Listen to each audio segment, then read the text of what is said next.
Well, I hope your Christmas season has been marvelous and that you're looking towards 2025 with optimism. What a year 2024 was. Full of nonsense, but still, it kept Who's Views busy for an entire year. Bless them. JT, Paul, and Third Doctor Ian are back now to remind us of the utter stupidity and epidemic of insanity that gripped the Doctor Who world throughout the year in this special show. So grab some light refreshment and enjoy this look back at the lows and more lows. I can't find many highs on this list, to be honest, in the headlines review of the year 2024.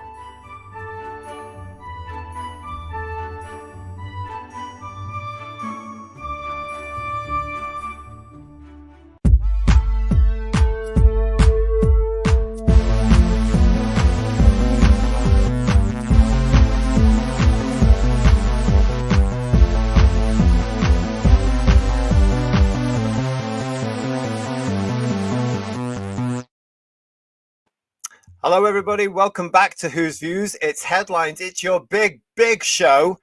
Welcome to the Headlines Who's Views Review of the Year 2024. And what a year it was. Not only did it go zoosh all the way through, but they kept us very busy for the entire year with lots of different headlines, which we have covered on the show. This is our review. So this is us highlighting just some of those topics we've looked at over the last 12 months. Are you ready? I hope you've had a great Christmas. Here we go. As ever, I am not alone. Let's bring the guys on here because I'm with Third Doctor Ian and I'm with Paul. Gentlemen, hello, how are you? Good evening, not bad. How are you? Do you have a nice Christmas? It was lovely. Absolutely fantastic. Did Santa well stuff your stocking? I'm refused to answer that. I bet he did, Ian. I bet he did, yeah. I mean, I've just been saying what a year 2024 was. I mean, yeah, wow. Crazy, wasn't it? Yeah, absolutely crazy. Gift that kept on giving. Exactly. Wasn't it? Exactly. Yeah. It really was. I mean, story after story after story after story. You know, we started Headlines, as a lot of our Who's Views will know, in January. But it doesn't seem like that because the content was just bang, bang, bang, bang, bang, wasn't it, all the way through? And it's been really difficult, Who viewers, selecting some of the topics to repeat and look at again now. So it's the best of the worst or the worst of the best. It's hard to tell, isn't it? sometimes you look at them and you think, I know they're an idiot, but did they really say that? And then you realise they did, and they just reinforce every idea you had about them anyway. Well, I can start the show with that now because this is, of course, the year of what I would term utter insanity, and when really the asylums took over, opened up, and the inmates took over, and it just went crazy, absolutely everywhere. And we've got a couple of examples to kick off. This is the sort of stuff that is included in this our Who's Views Headlines Review of the Year because yes, this was the year that Doctor Who season 1, Disney Who, RTD2 Who came back, whatever you want to call it. Yeah, No, do we? Well, anyway, we know about that. We're going to be looking at that. But look at this. From Business Insider back at the beginning of the year, the latest episodes also feature queer characters, representation of disabilities, and a multiracial cast, showrunner Russell T. Davies told the Daily Beast. On his decision to promote inclusivity on the show, he told the outlet, "You can't be too old not to learn. You've got to keep your eyes and your mind open to try to make the world better." We then moved on to many of the clangers given to us by our leading man. That's what the show does, agrees Gatwer when he was talking to the Rolling Stone. It evolves and it regenerates. I feel like it's about time. I am here. For all you damners out there, I'm not going anywhere. These things. Oh, you bloody think so, do you? But this was what set the tone before the show even came back in May on screens in Britain and across the world. This is what they were saying to us. Again, they were continuing a pattern that started to evolve in the Chibnall era. They were coming back, assuming that their fan base, was ist, ots, and phobes. And it says more about them than I think it does about all of us, really. But that's prepared us for a whole year of this nonsense. We also have to acknowledge this. back at the beginning of the year, Ncuti Gatwa was one of the many people that made it as the next generation leaders front covers of Time. Ian, did you just woof whistle there? I did not. I thought you did for a minute. There seemed to be an awful lot, guys, didn't there? Before the show came back, there was a lot of hype, but not done in the usual sense. There was a lot of hype of we're doing this, it's all going to be diverse and blah blah blah. And let's see through this show where that got them, shall we? Let's see. Hindsight's a lovely thing, as I keep saying here on Headlines, everybody, and this review of the year is exactly that. We're going to start though with actually going right back to March 2024, actually, because this year has really been a massive year for AI, hasn't it, Ian? It really has. Yeah, it's come on in leaps and bounds. I think that's the thing, though, when you develop a technology, once it's there, then the various iterations come thick and fast with improvements all the while. And AI is a case in point.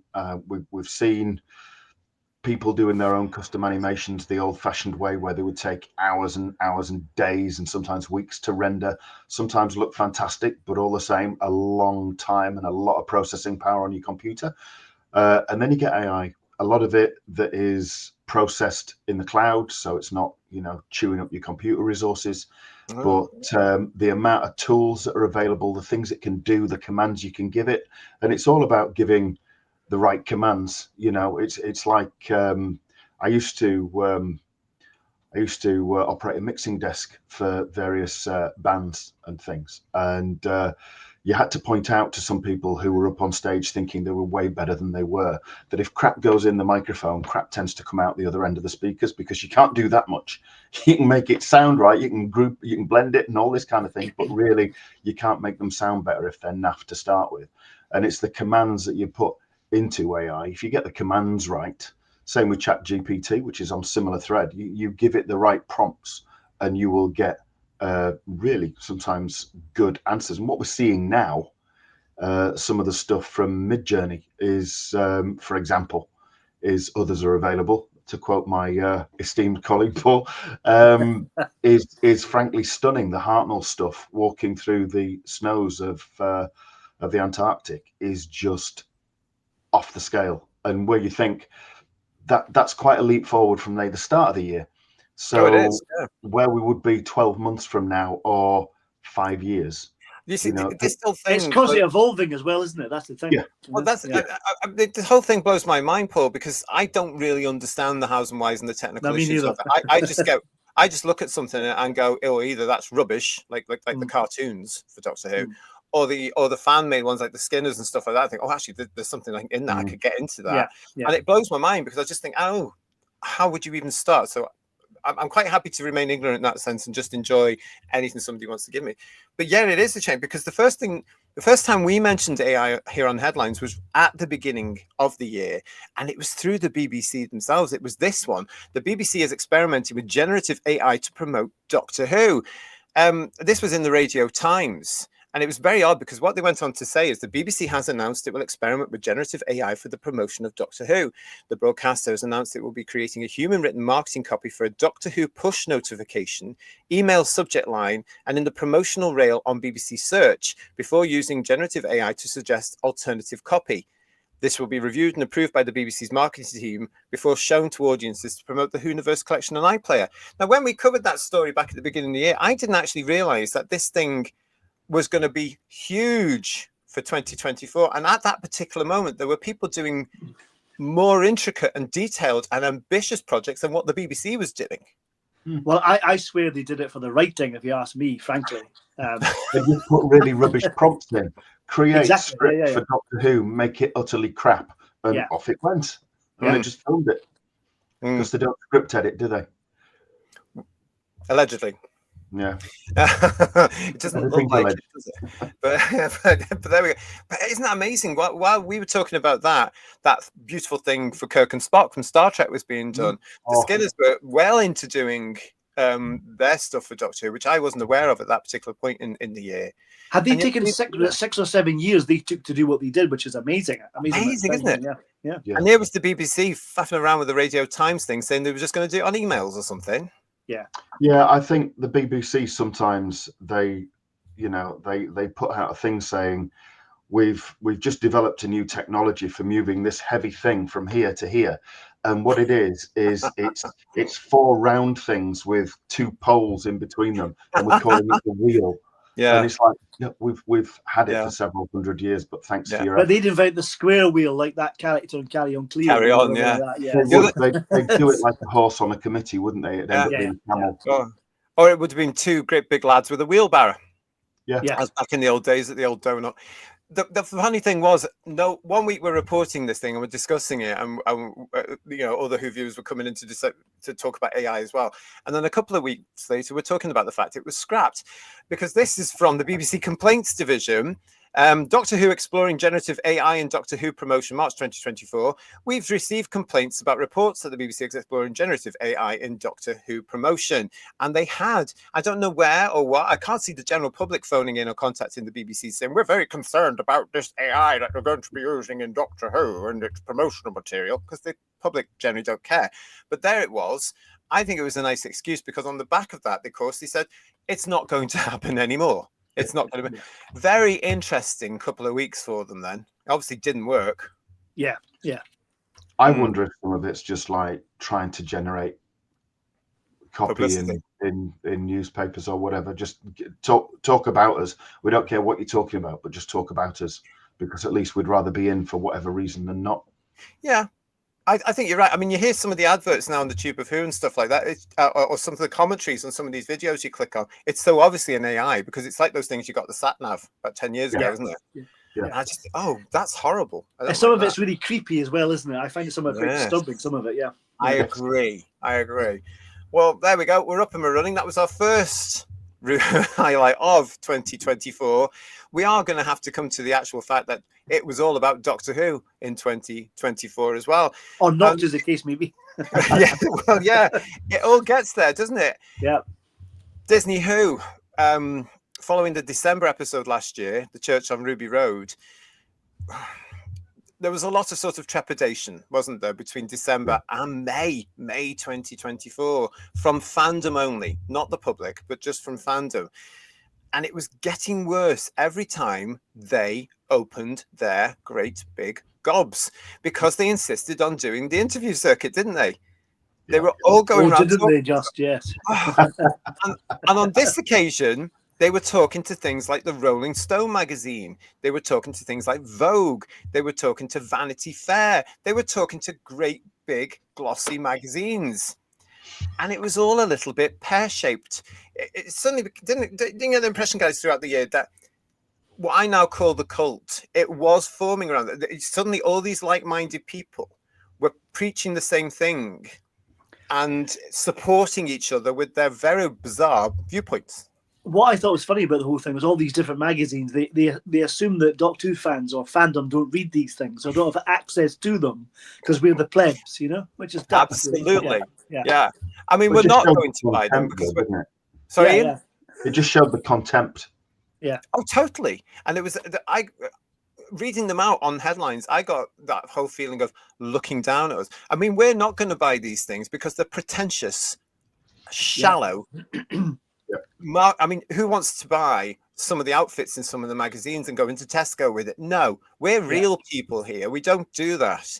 And we're certainly not going to shell out the price you want for a magazine full of adverts, basically, and hugely pretentious and insulting interviews. One of the ones that started it all off was this one from Variety. Doctor Who regenerates. How Ncuti Gatwa's historic casting, RTD Davies' return, and a Disney Plus deal revolutionized the franchise. Did it? I don't know if you remember this one, but this is part of this whole interesting thing where fandom suddenly went for the second time in Doctor Who history, and I'm talking proper Doctor Who and the reboot Who. This is when we all went, excuse me? The article continued, if you remember, everybody, from Variety. When Gatwa makes his first appearance as the 15th Doctor in the science fiction series Doctor Who, he isn't wearing any pants. In the 60th anniversary special released in December 2023, the previous Doctor, played by series icon David Tennant, more of him later in this show, editorial comment, subverts the show's long-standing practice of regeneration. Instead of simply transforming into the next Doctor, he literally splits in half, bringing Gatwa's Doctor into the world alongside him. In the process, the two divide the clothes of Tennant's Doctor between them, leaving Gatwa in nothing but a dress shirt and a pair of tighty whities. Oh my God, that first costume fitting, Gatwa says, bursting into an infectious fit of laughter. It's a frequent occurrence, as he speaks with Variety, on a chilly March day over lemon ginger tea at the Langham Hotel in London. I was like, are you joking? They showed me a pair of underwear and they were like, oh, he claps his hands as if to say, voila. Yep, the interview carried on by saying things. Now with Davies back at the helm, Gatwa is making history as the first openly queer black actor to take on the role of the core Doctor. Do you know what? It makes perfect sense to me, Gatwa, who was born in Rwanda and raised in Scotland, says of his casting. I feel like anyone that has a problem with someone who's not a straight white man playing this character, you're not really truly a fan of the show. You've not been watching, because the show is about regeneration and the Doctor is an alien. Why would they only choose to be this sort of person? I mean, that's one of the things we talked about, wasn't it? I mean, the show is not about regeneration. The show is about the Doctor. And again, there were lots of things that were coming out from these things, wasn't there, guys? Where I am now at the conclusion at the end of 2024 that the show's in the wrong hands because they just don't understand the show. No, I don't think they ever have, really. If you look back, I don't think they ever have. You know, you look at what they've done before, you look at what Davis has done before. It's all about the whole, you know, LGBTQIA, BBC, ITV, Wi-Fi password era. It's been about sex. You look at Moffat, who took it over. What had he had? Coupling. What was that about? Couples and sex. And then you look at Chibnall, who's just a bloody idiot. And then you see all of this just feeding in to Doctor Who. It became all about families, relationships, soap operas. And ultimately sex.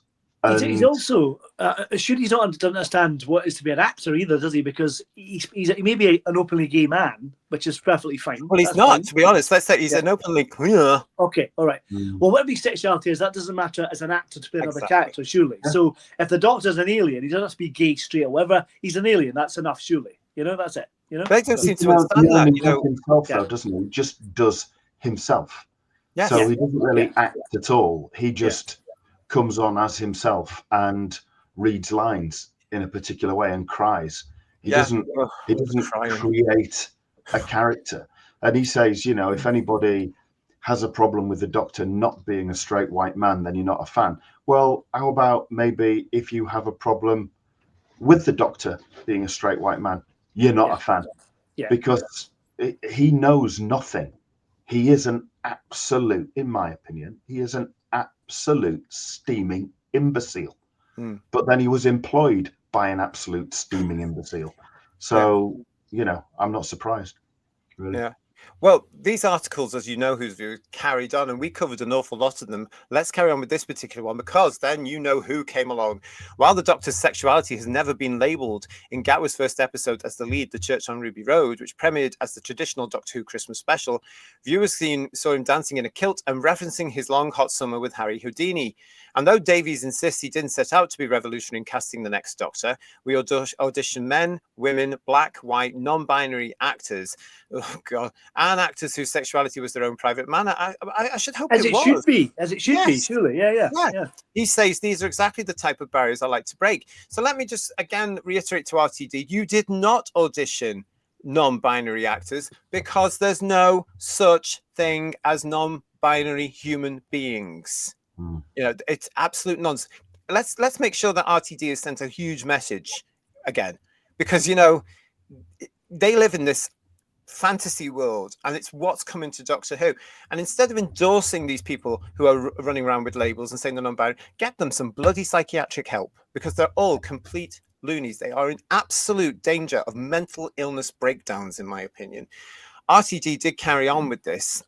Sadly, it's very hard for anyone to stop me doing these things, he's continued.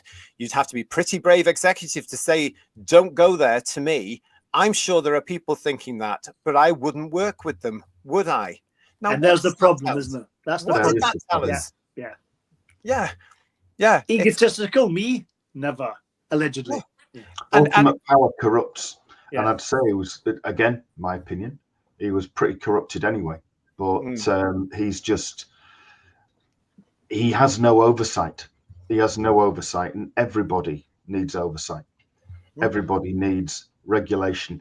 You need to work within a certain set of parameters.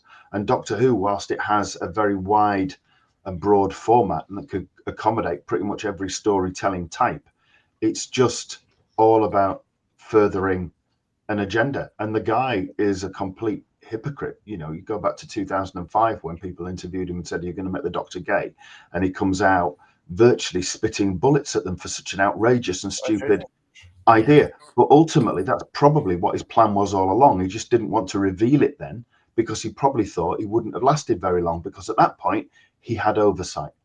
That particular quote there that I've just read out there, this whole thing about, you know, it's very hard for anyone to stop me doing things. We've been living on this throughout the year now, with him saying this. No one can stop me now. You know, the whole end of the world. Professor Zaroff, isn't it? Yeah. That ended well, didn't it? Yeah, but this is what I'm saying. I mean, with hindsight, where we are now at the end of the year, we can look back and say, have they? Because we now know, as we're all starting to assume at this particular point at the beginning of 24, this doesn't bode well for our beloved series. This is not, we were all starting to get a picture of where this was going now. These articles, of course, everybody was helping. And this one continues with this. This was Julie Gardner saying, "I want every person in the world to watch Doctor Who." And this was in her, it says here, this says the power of Disney Plus. We can just get bigger and get better reach. And it feels like exactly where Doctor Who should be. And of course, with the Disney Plus partnership came an elevated budget. Neither Davis nor the streamer will reveal exactly how much it is, though Davis has denied previous £10 million per episode rumours. Viewers saw Gatwa's Doctor shed tears in the Christmas special, something Davies hopes will connect the show's younger audience. And every other week as well as that, wasn't it? Yeah. Well, it was every week, yeah. He continued on this. The one thing I keep seeing now is the fragility of the mental health of young people. It's like there's a nervousness about in the air now, he says. So that's the hero I wanted for them. If that younger audience is feeling so much, I wanted the Doctor to feel it on screen as well. Now, this enraged me at the time, and it still does now, because that's your responsibility. If these kids are feeling anxious in any way, shape or form, that's the responsibility of the adults around them. And I blame television. I blame educators. I the people at colleges and universities. I blame people that pander to them by saying, "Oh, are you non-binary? Oh my God, my God." That's going to make them right. What's wrong with turning around and saying to these people, "No, this is the reality. Get some work experience. Do this, do that." I mean, it shocks me. And here he is coming along saying he's this is where the warning bells were really going off, I think, for most of this particular interview, because here he was about to sacrifice one of the longest running science fiction characters in history for an agenda, modern day agenda. Yeah. Oh, the kids can't relate to him. He's a bloody alien. If you're giving them I mean, if they can go relate to Pertwee and Tom Baker, they can relate to a brand new version of the Doctor written properly. Never mind you bending the knee to your little cult around you and telling us, "Oh, we can't watch things because they're too slow," or "I'm feeling this," or "I'm feeling lazy," or whatever it's going to be. Do you know what I'm saying, guys? And the thing is, we're all optimistic when we heard he was coming back. Oh, it would be really good, and then we realised, could it be actually? Well, most people were. Yeah. Could it be actually worse than the last lot? And it actually is worse than the last lot. Yeah. Well, we know that from Who viewers, don't we? We've had an awful lot of people on our live shows coming in saying, "Oh God, I miss Chibnall." Now that's going too far. It's going far too far. Yeah. Yeah, we've got to have standards, haven't we? Really. Yeah.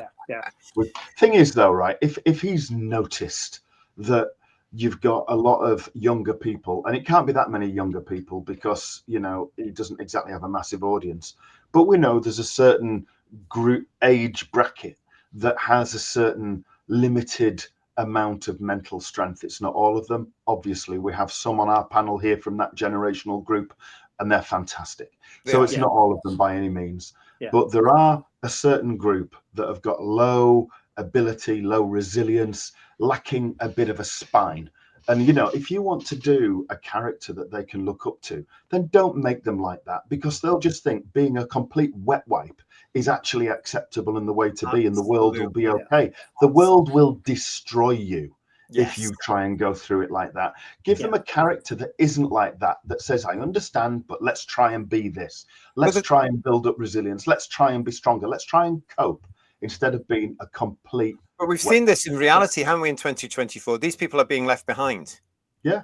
And they'll moan, they'll whinge, they'll cry, they'll wail in the street, they'll do stupid things with a phone, and then they go on Toki Tiki and all this nonsense. And expect the world to stop, listen, go back and change to accommodate them, and without realizing that it isn't. Well, they've been whinging severely since the pandemic, haven't they? Honestly, it's been whinge. Yeah. And it gets worse. And what worries me is that we're seeing 30-year-olds and 40-year-olds starting all this now. Again, more of those sorts of people coming up in the show. The article was also famous for this particular thing as well. And although Gatwa's groundbreaking casting was met with much praise, there were, of course, some haters. Gatwa's message to the naysayers is simple. Don't watch. Turn off the TV. Go and touch grass. Please, for God's sake. And that is exactly what people did. Season 1 of Disney Who shed viewers episode by episode, as we had great pleasure in discussing when we got to the Who's Views reviews of each of the episodes. I mean, it wasn't a pleasure at first. It was a real culture shock. Yeah. But at this particular point, we were coming onto headlines with the Who Views, and we're talking about, what is he saying? Shut it, because he was repeating Whittaker's mistake and Chibnall's mistake again. Don't watch my show. We don't want you. This isn't for you. He also said, there's the criticism that Doctor Who is a show that appeals to children and that a queer actor playing the Doctor will reach more kids than ever with its new home on Disney+, which is a disturbing idea to homophobes. RTD sees the show's wider reach as an opportunity to open people's minds.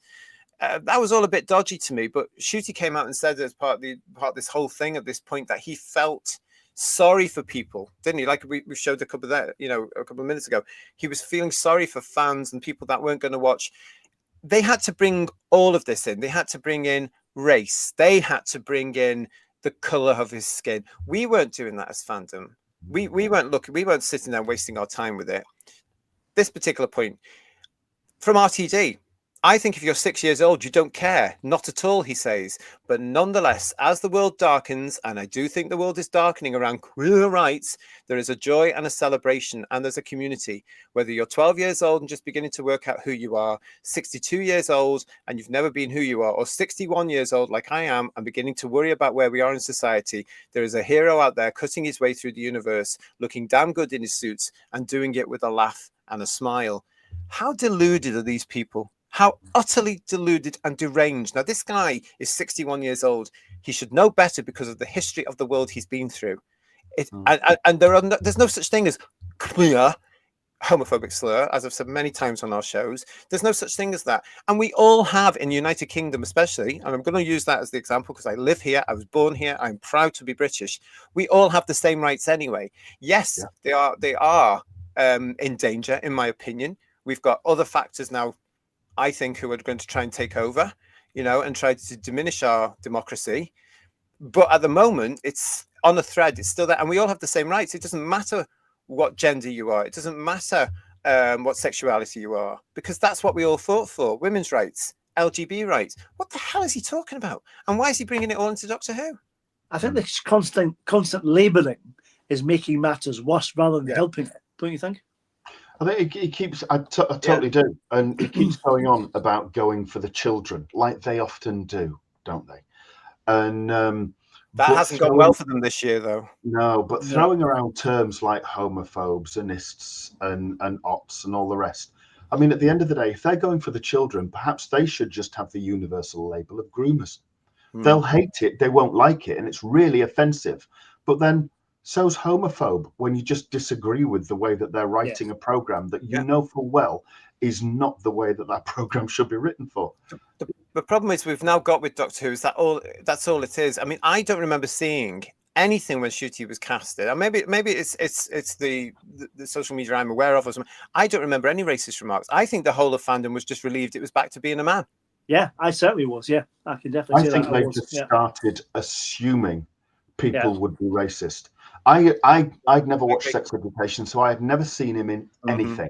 And I just thought, great, because I'd always been ready for the likes of, I don't know, Idris Elba or somebody like that, if only.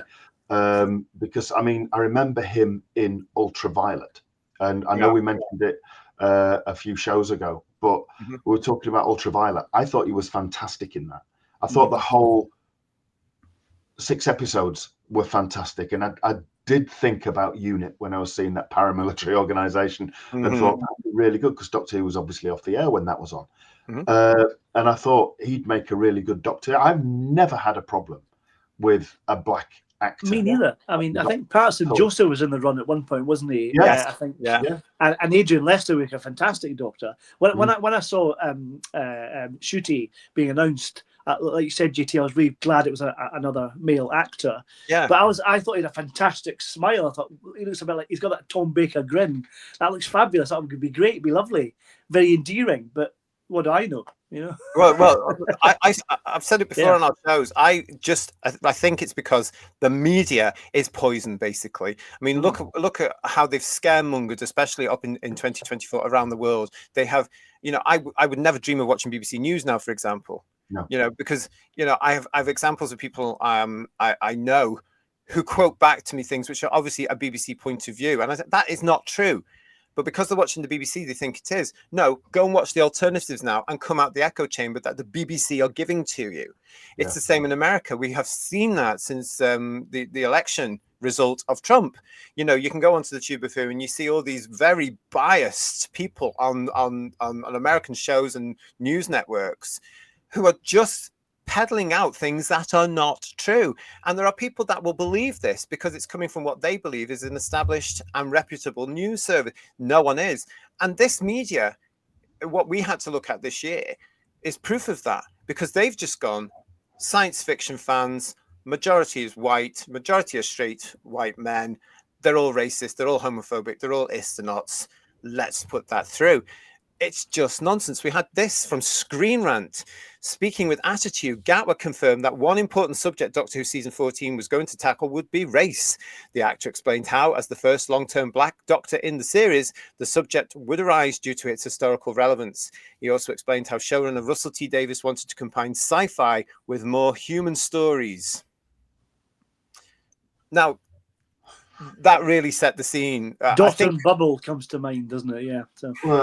It's just, what? I mean, I hate to, and I'm not going to trumpet anything from that buffoon Chibnall's era with that ridiculous woman, but they had that episode Rosa, which dealt with race a little bit sycophantically, but it dealt with race. Yeah. So Gatwa was nothing new. But if you go right back to the second story of Doctor Who's history, the Daleks, it was about dislike for the unlike. It was about as much about racism as you could possibly make. And that intolerance, 1963. And they're talking about it in 2024 as if it's something new. Yeah.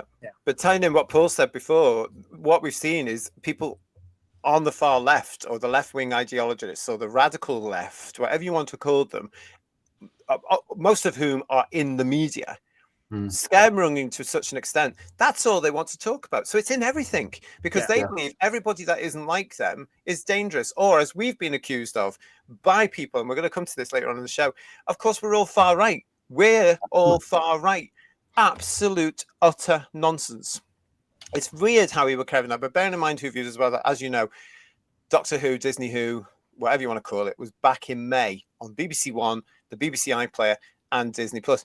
This is all leading up to that series, and this is where I think ourselves and our Who viewers, we're all going, okay. And we're starting to get a picture of what the series could be. I know I certainly were. I can't really speak for these two, but I certainly was starting to think, okay, this isn't going to be what I want. This confirmed it. From Entertainment Weekly, Ncuti Gatwa said, that's what I'm going to put into the universe. I need the Doctor to have a big fierce dance routine that destroys a monster with twerking, or maybe some death drops, and that's what will drop the monster. There was also this from The Independent. Lots of people will feel seen and represented, Gatwa shared about his 15th Doctor's upcoming season, as she teased the gayest Doctor Who ever. And that's exactly what we do it without it, can it? They just can't do it.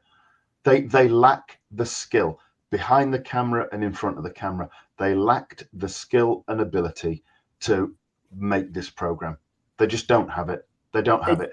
Hinchcliffe, Holmes, let's dicks, they aren't. I mean, they are dicks, but they aren't Not- Terrence dicks, if you know what I mean. It just smacks of desperation, doesn't it, really? It's like, Yeah. where do we take this? Oh, let's go down that way. That's really lazy, isn't it? Well, we came to the conclusion through Yeah. this year, isn't it? The Doctor Who is now in the hand of activists. And as we now move into 2025 with the world are changing, they are, and with season 2, as I keep saying, in the can, they are out of date. Oh, you know, God. and we're It'll seeing be down that. the can, definitely not in Yes, the can. I think, yeah. So.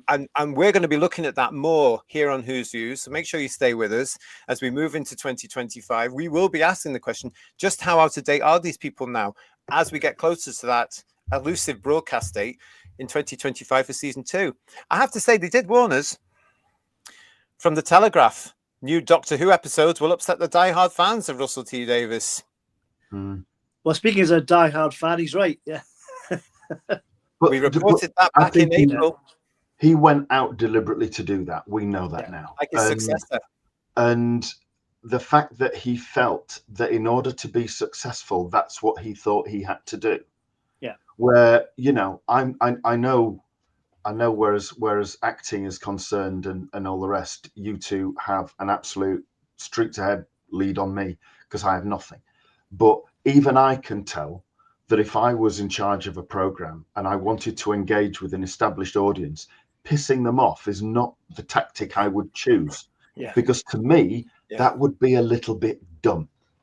But it just strikes me that he's gone that way. So he really must be a little bit dumb because look how it's worked out.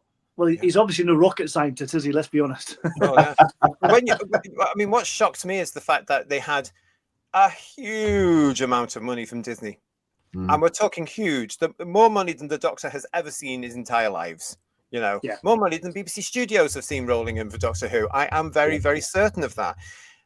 And he goes out and continues the work of his successor as though he's saying, I don't really care about the show or the look of the show or the stories or the quality. Even though I've got these millions, that's just going to help me preach what I want to preach.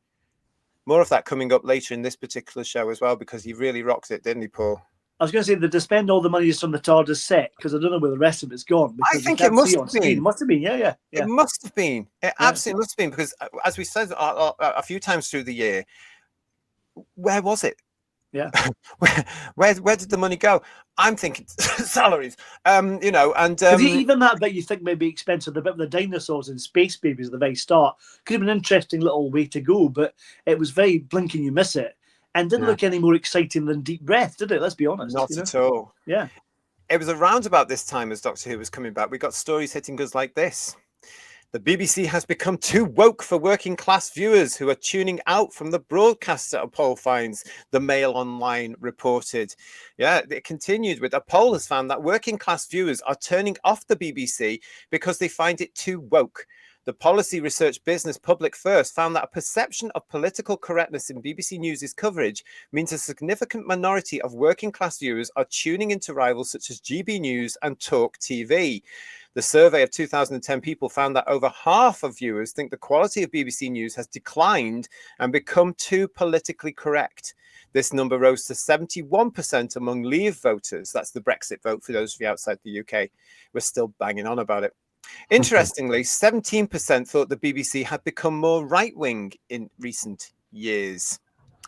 The chairwoman of the inquiry, Baroness Tina Stowell of Beeston, says the inquiry will also look into impartial news coverage of topics including net zero and immigration. So this was, I have to point out at this point, this was that report triggered an investigation into this. Can you believe it? More taxpayer license fee money. Yeah. If in doubt, have an investigation. Yeah, let's drag out for as long as we can. That's what. Which will come up with the conclusions that we come up with on this very show. For nothing. Anyway, it goes on.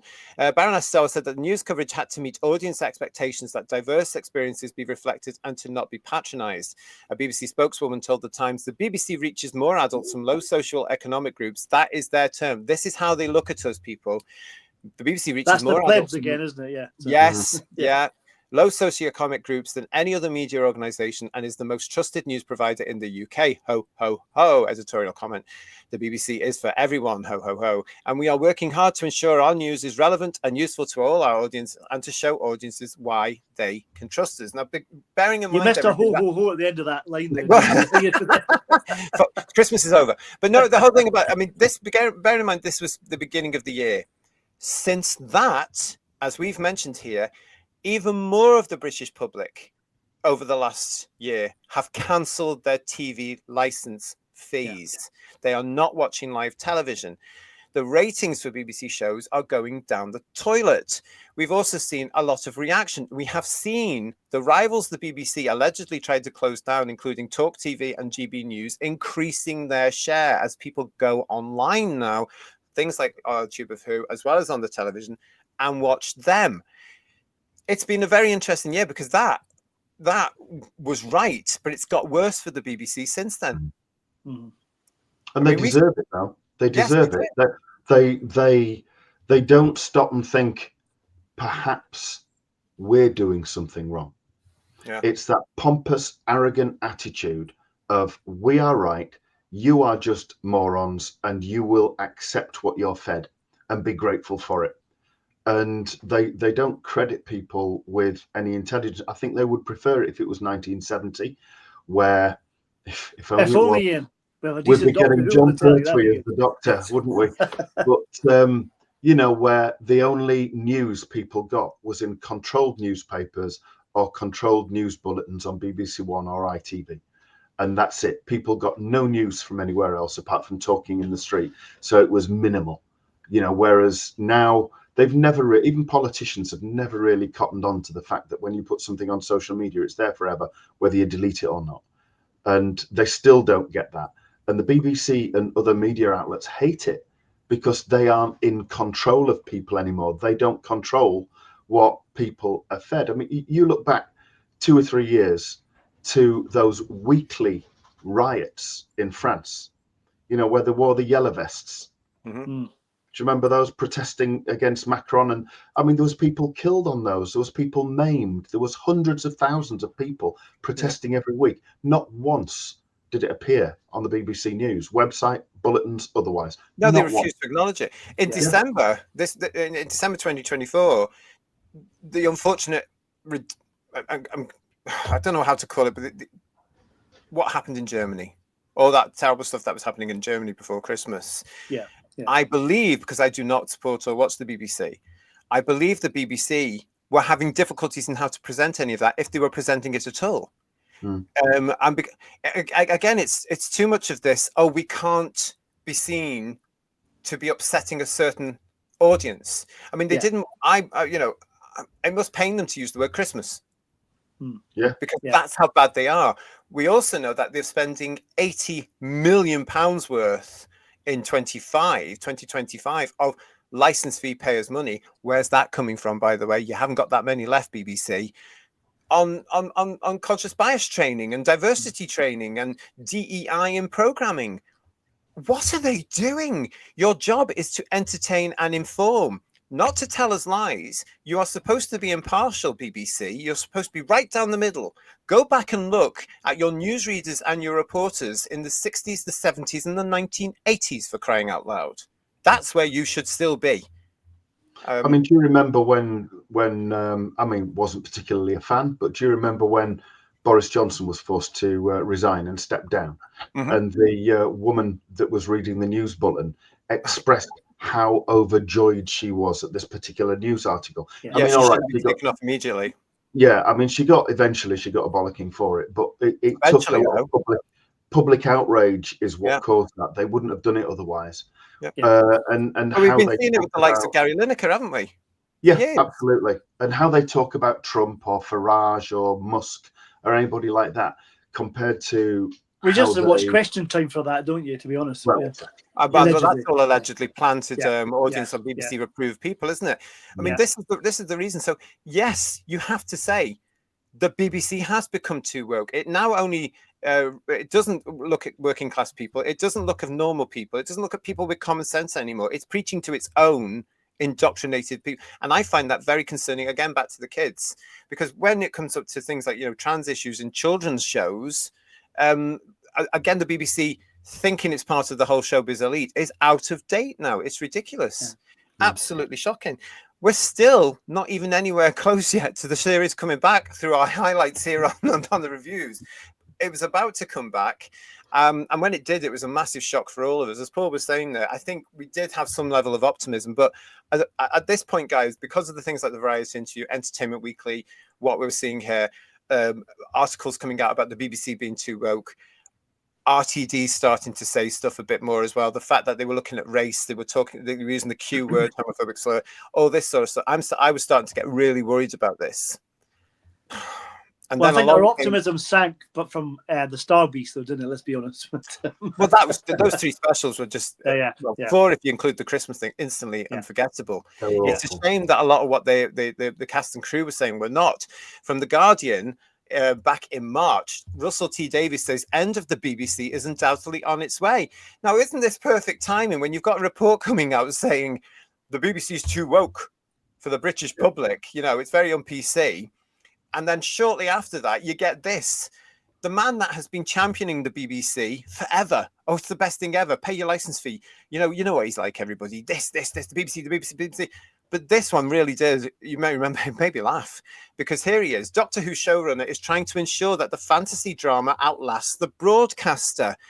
Oh, goodness me. Good luck with that, yeah. Well, he hasn't done a great job, has he, this year? No, he's not. No. It went on to say, according to the head of one of the BBC's most successful franchises, as it was, the broadcaster's end is inevitable.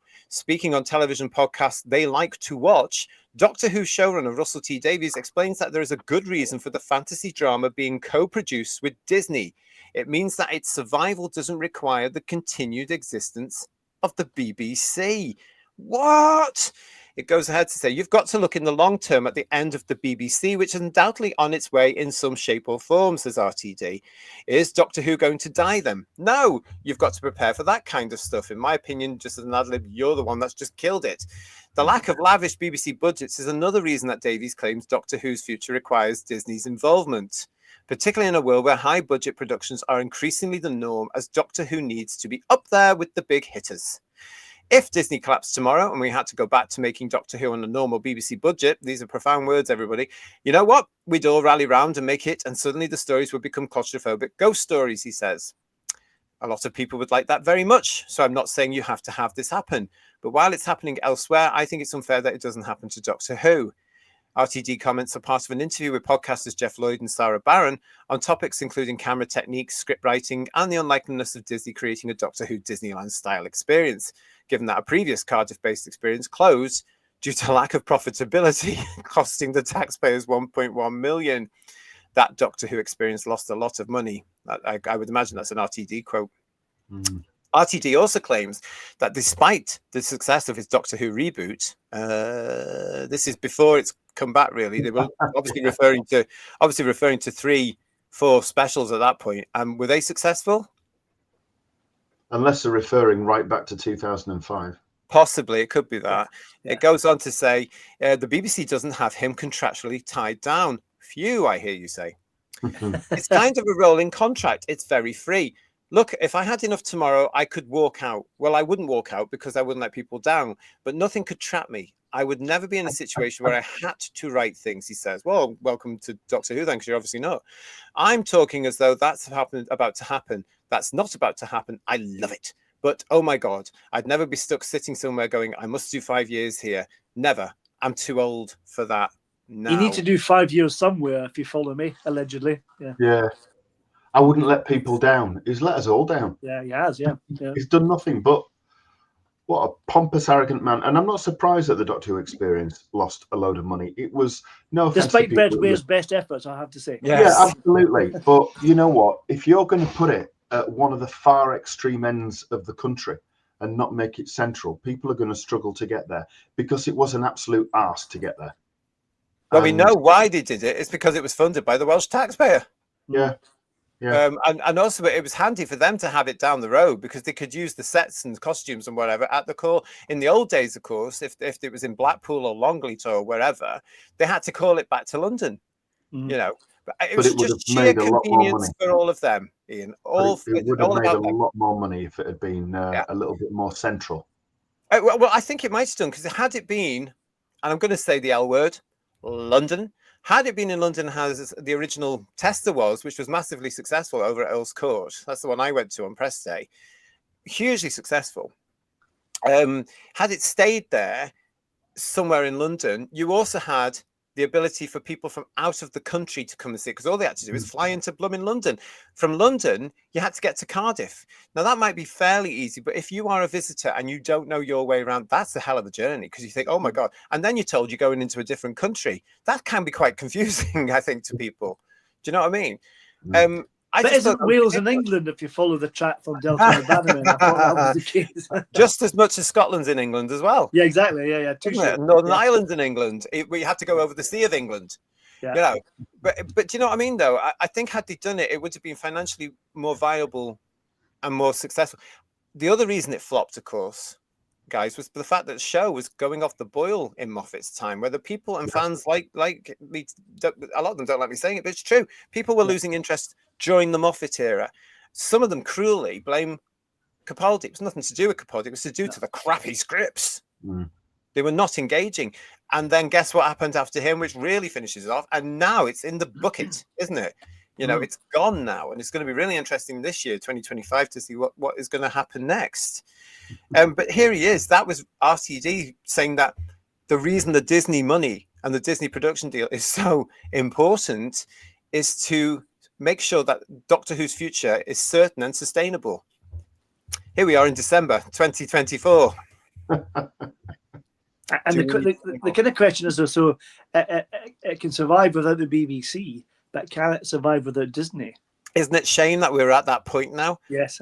I mean, it went for 26 years from the BBC funding from the license fee payers and produced incredible, continuous drama, science fiction, wonderful British programming. When you consider, though, that Disney put in £100 million, allegedly, that was probably more money than paid for the first 12 years of Doctor Who.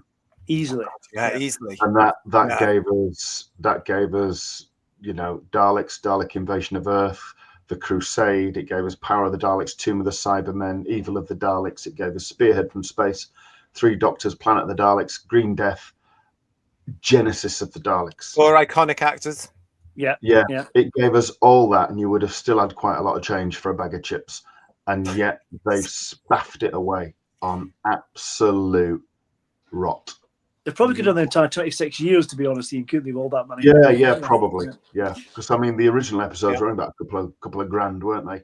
Yeah, or something in old money. But, and yet, as we've seen, it didn't work because the show came back, and from the moment it was started, remember, it went on to iPlayer first, and then it went with the 2 episodes back to back, didn't it, on the BBC? The first time that's ever happened. So you had Space Babies and then The Devil's Board back to back. Space Babies. Now that was that lovely link in the middle with Shooty saying, "Please come and watch part 2. Please come back." And they didn't, because episode 2 went down from episode 1. You could almost hear people switching over or switching the television off through that awful Space Babies, couldn't you? The nation goes off like that. Yeah, you could hear it. I mean, I'm sitting there, and bearing in mind, Who viewers, I hadn't watched Doctor Who at this point. I'd watched The Tenant 3, don't know why, and I'd watched the Church on Ruby Road. This was my reintroduction to Doctor Who after being away for it through the Chibnall era, because I just refused. It wasn't for me. I knew it wasn't going to be for me, so I refused to watch it. I've got high expectations. I'm hoping to find that RTD's back on track. Now, after the 4 previous episodes before Space Babies, I'm starting to think, oh dear. And then we're reading all this stuff out from January, and I'm thinking, oh my God. And he's really grating on me through all the TQ cult nonsense. I sit down for Space Babies.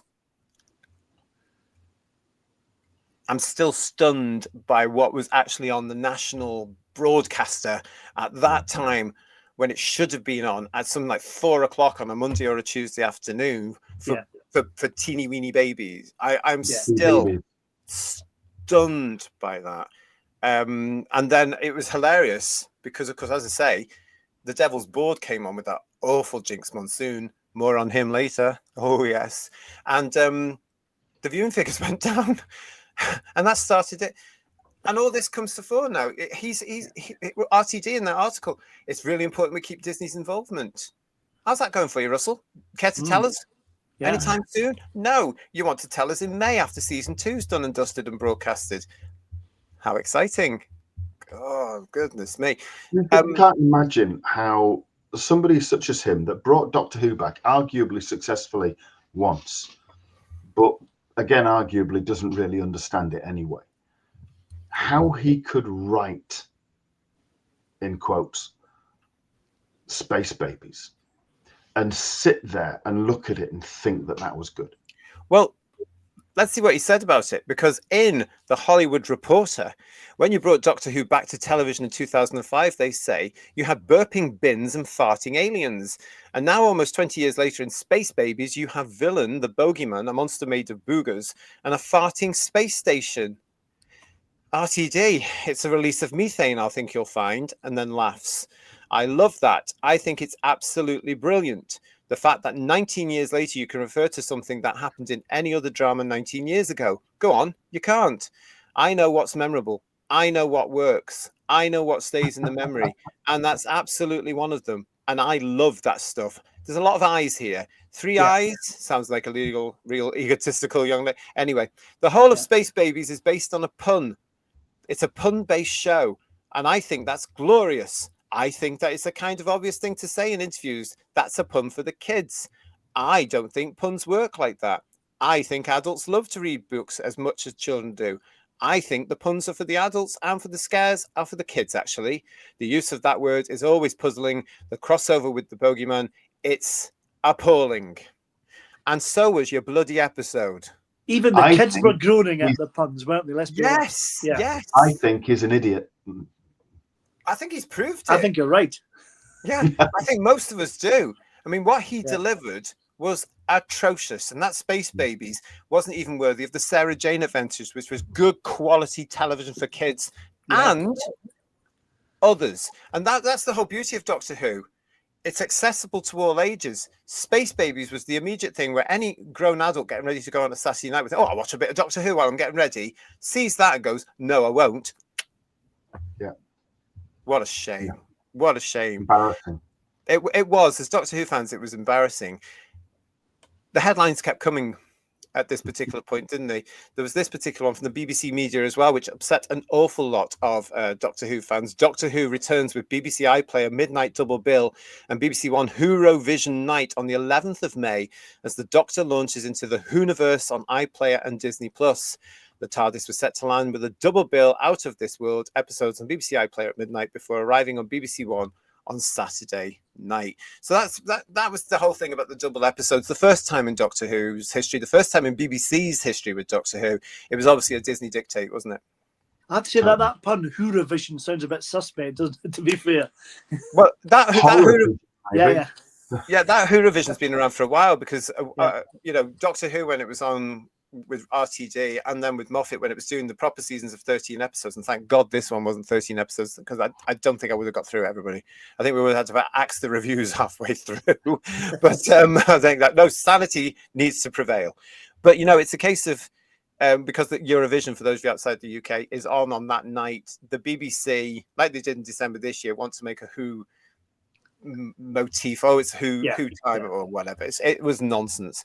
But this whole thing about the iPlayer, this was a Disney dictate. We want it at this particular time, and you in Britain and the BBC are going to have to follow our lead because it was going on at midnight, wasn't it? Every Friday night, it was or Saturday morning, however you want to look at it. The episode was dropping then, and it was repeated after the Disney Plus premiere on BBC One.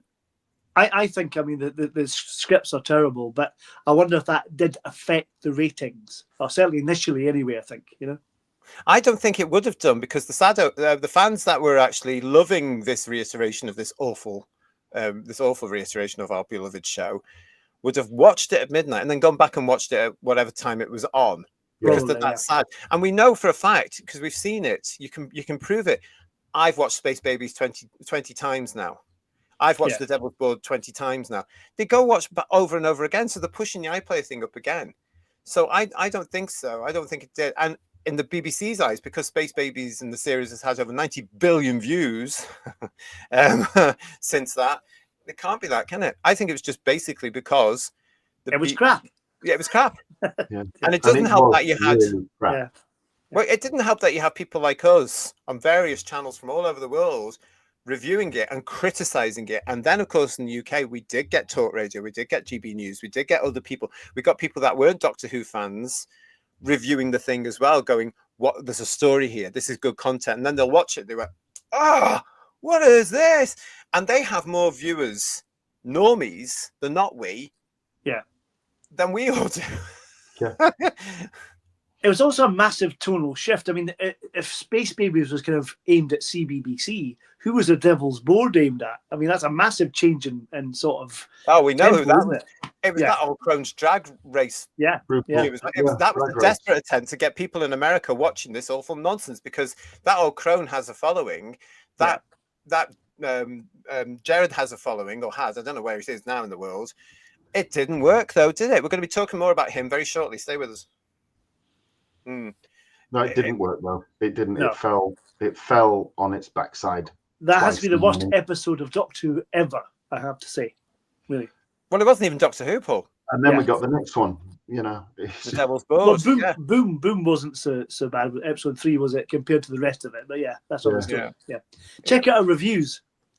Exactly. They're all available on the Who's Views Reviews playlist. There's a specific one for RTDD2, whatever you call it, the new season.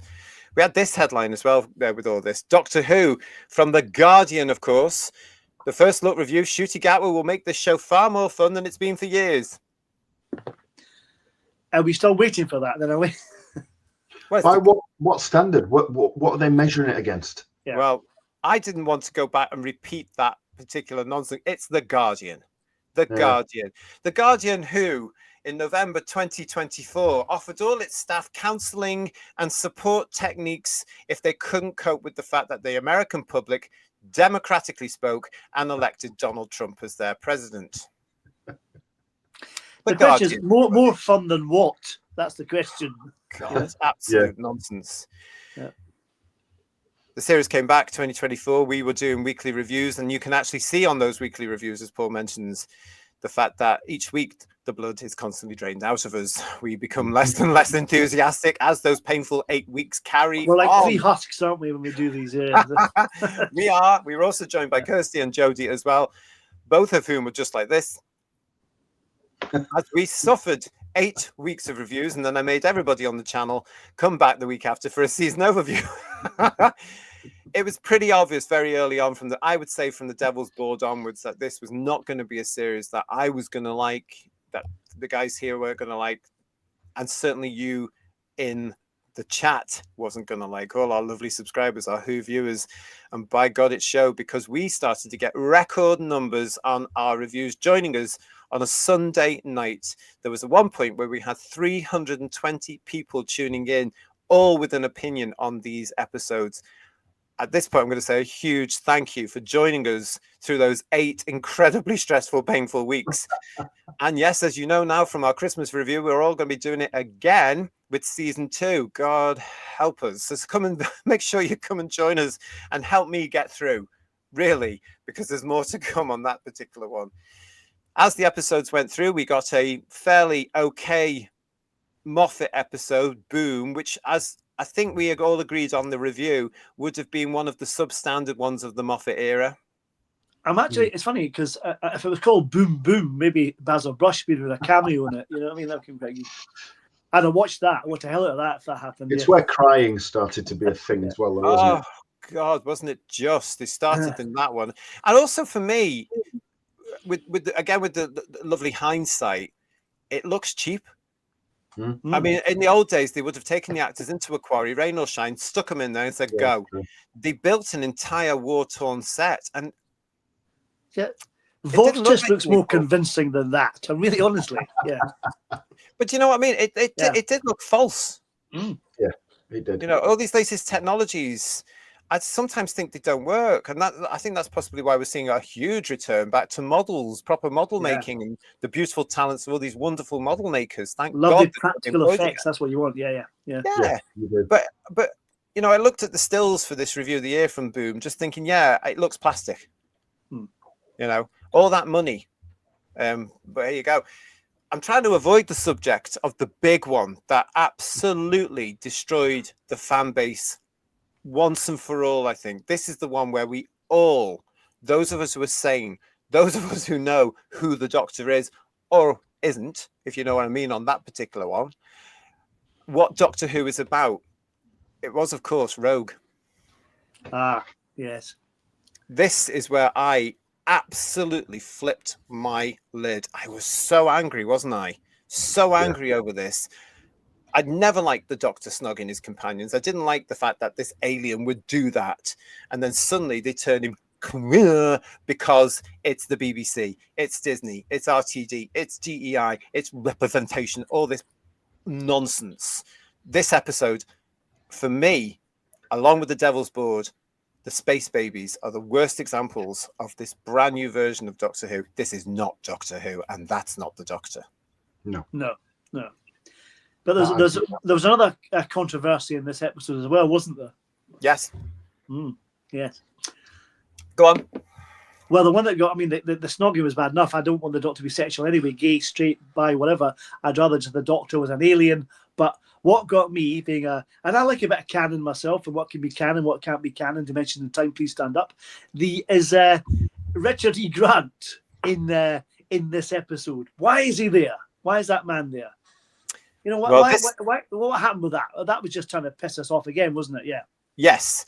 This Paul is referring, of course, to this bit where we spoke about in this episode, where, of course, the Doctor is in that bit where his previous lives, it's now traditional. And as Ian has been saying all year, why, when they publicize this show as a series that you do not need to have any prior knowledge of 60 years of time travel, do they keep referring back to 60 years of time travel? Look who the villain was at the very end. Yawn, yawn, yawn, destroying another iconic villain. But yes, this was the fact that the scream of the Schalke Doctor, the alternative ninth Doctor from the anniversary year, all those years ago from the 40th anniversary, suddenly cropped up in the faces of the Doctor, along with John Hurt and that other woman whose name I can never remember. But it was a cartoon. It was a cartoon, not a real person. It was a cartoon, and a very bad one at the time as well. But still had more dimensions to him than Gatwither, didn't he? That's true. You can hear Brian Conley. It's a puppet. It's a bit like that, isn't it? It's a cartoon. You know? It turns out that they actually approached Richard E. Grant, got him into studio, and filmed him, and paid him. To do it. Yes. Absolute nonsense. We reported on it from this Games Radar back at the in April, May exclusive. Doctor Who boss opens up about that surprising Richard E. Grant cameo that made an obscure Doctor canon. Oh, Lord, I remember it well. Although RTD says the door is open now, he won't be pushed on what exactly the appearance from Grant's Doctor means for the show. Instead, he suggests the opposite, emphasizing that it doesn't presage anything, nor does it mean the Schalke Doctor will return. In fact, RTD highlights that it was a bit of fun, adding, "We talked about that many times with Kate and Bryony. Just fun, a joke. It's funny. It's that simple. We're not laughing, by the way." No. I sat here in this office with them and they just thought an unknown Doctor, as they do now. They all have to do that now, don't they? It's now traditional. Oh, let's have an unknown Doctor of our own. So we can it's just done to death. Why keep doing it? And it shouldn't be happening. You're talking about canon. It shouldn't be happening. Yeah. Anyway, it carries on with saying that's what the script said because we had to work out who to get and how we could get him. Oh, really? Thankfully, Grant was more than up for it, attending a photo shoot where they could take new images of him for the cameo. RTD says that the actor was very excited to take part despite it being a last-minute call. He wasn't paid the fee he would have been paid to be a Doctor, obviously. He was so up for it and went and did that, especially for us, very last minute, because we weren't sure whether to do it or not, partly because we're busy, and there was a lot of extra paperwork just to do that. But as we watched that parade of Doctors, we just sat and went, we've got to put an extra one in. We've got to. That's the fun of it. Why did you have to? Why? The thing about this that got me is, don't Disney own the rights of Peter Cushing's face? Could they not put him in it instead? You know, that's not a court case going on apparently. Or if they're going to do one, do the other as well. Exactly. Yeah. I mean, this whole thing, I blame Moffat for this whole thing. For shoehorning in, because he couldn't be bothered to rewrite his script for Day of the Doctor, and shoehorning in Hurt, because that opened up the floodgates. If he hadn't have done that, if he'd just cast McGann rather than John Hurt, or put John Hurt in as the villain, which I would have rather liked a bit more, then we wouldn't have had the woman whose name I can never remember, the black woman. What's her name? Joe Martin, the Thank the you. Never punitive remember her doctor. name. Yeah, We yeah, wouldn't have had her, and we wouldn't have had this Schalke thing coming back in, and we Yeah. wouldn't have had whatever else. It wouldn't. It would. I mean, this is just nonsense. It's absolutely nonsense, and it's made a ridicule of the whole thing, as you've been saying throughout the year, Paul, of regeneration, and it's made a ridicule now of the character, and it's taken away again, as you've been saying throughout the year, Paul, the whole danger of him dying. He can die. Well, I remember I watched a little video on YouTube the other day of talking about the Capaldi regeneration, and Stephen Moffat explicitly said that the Doctor's not dying. That's absolutely nonsense. He is dying. Yes. That's the whole point. If he's not dying, there's no tension, there's no drama. So what's the point? It shows that they don't know what they're talking about. Of course he's bloody dying. Look at him in the caves of Androzani. That's death.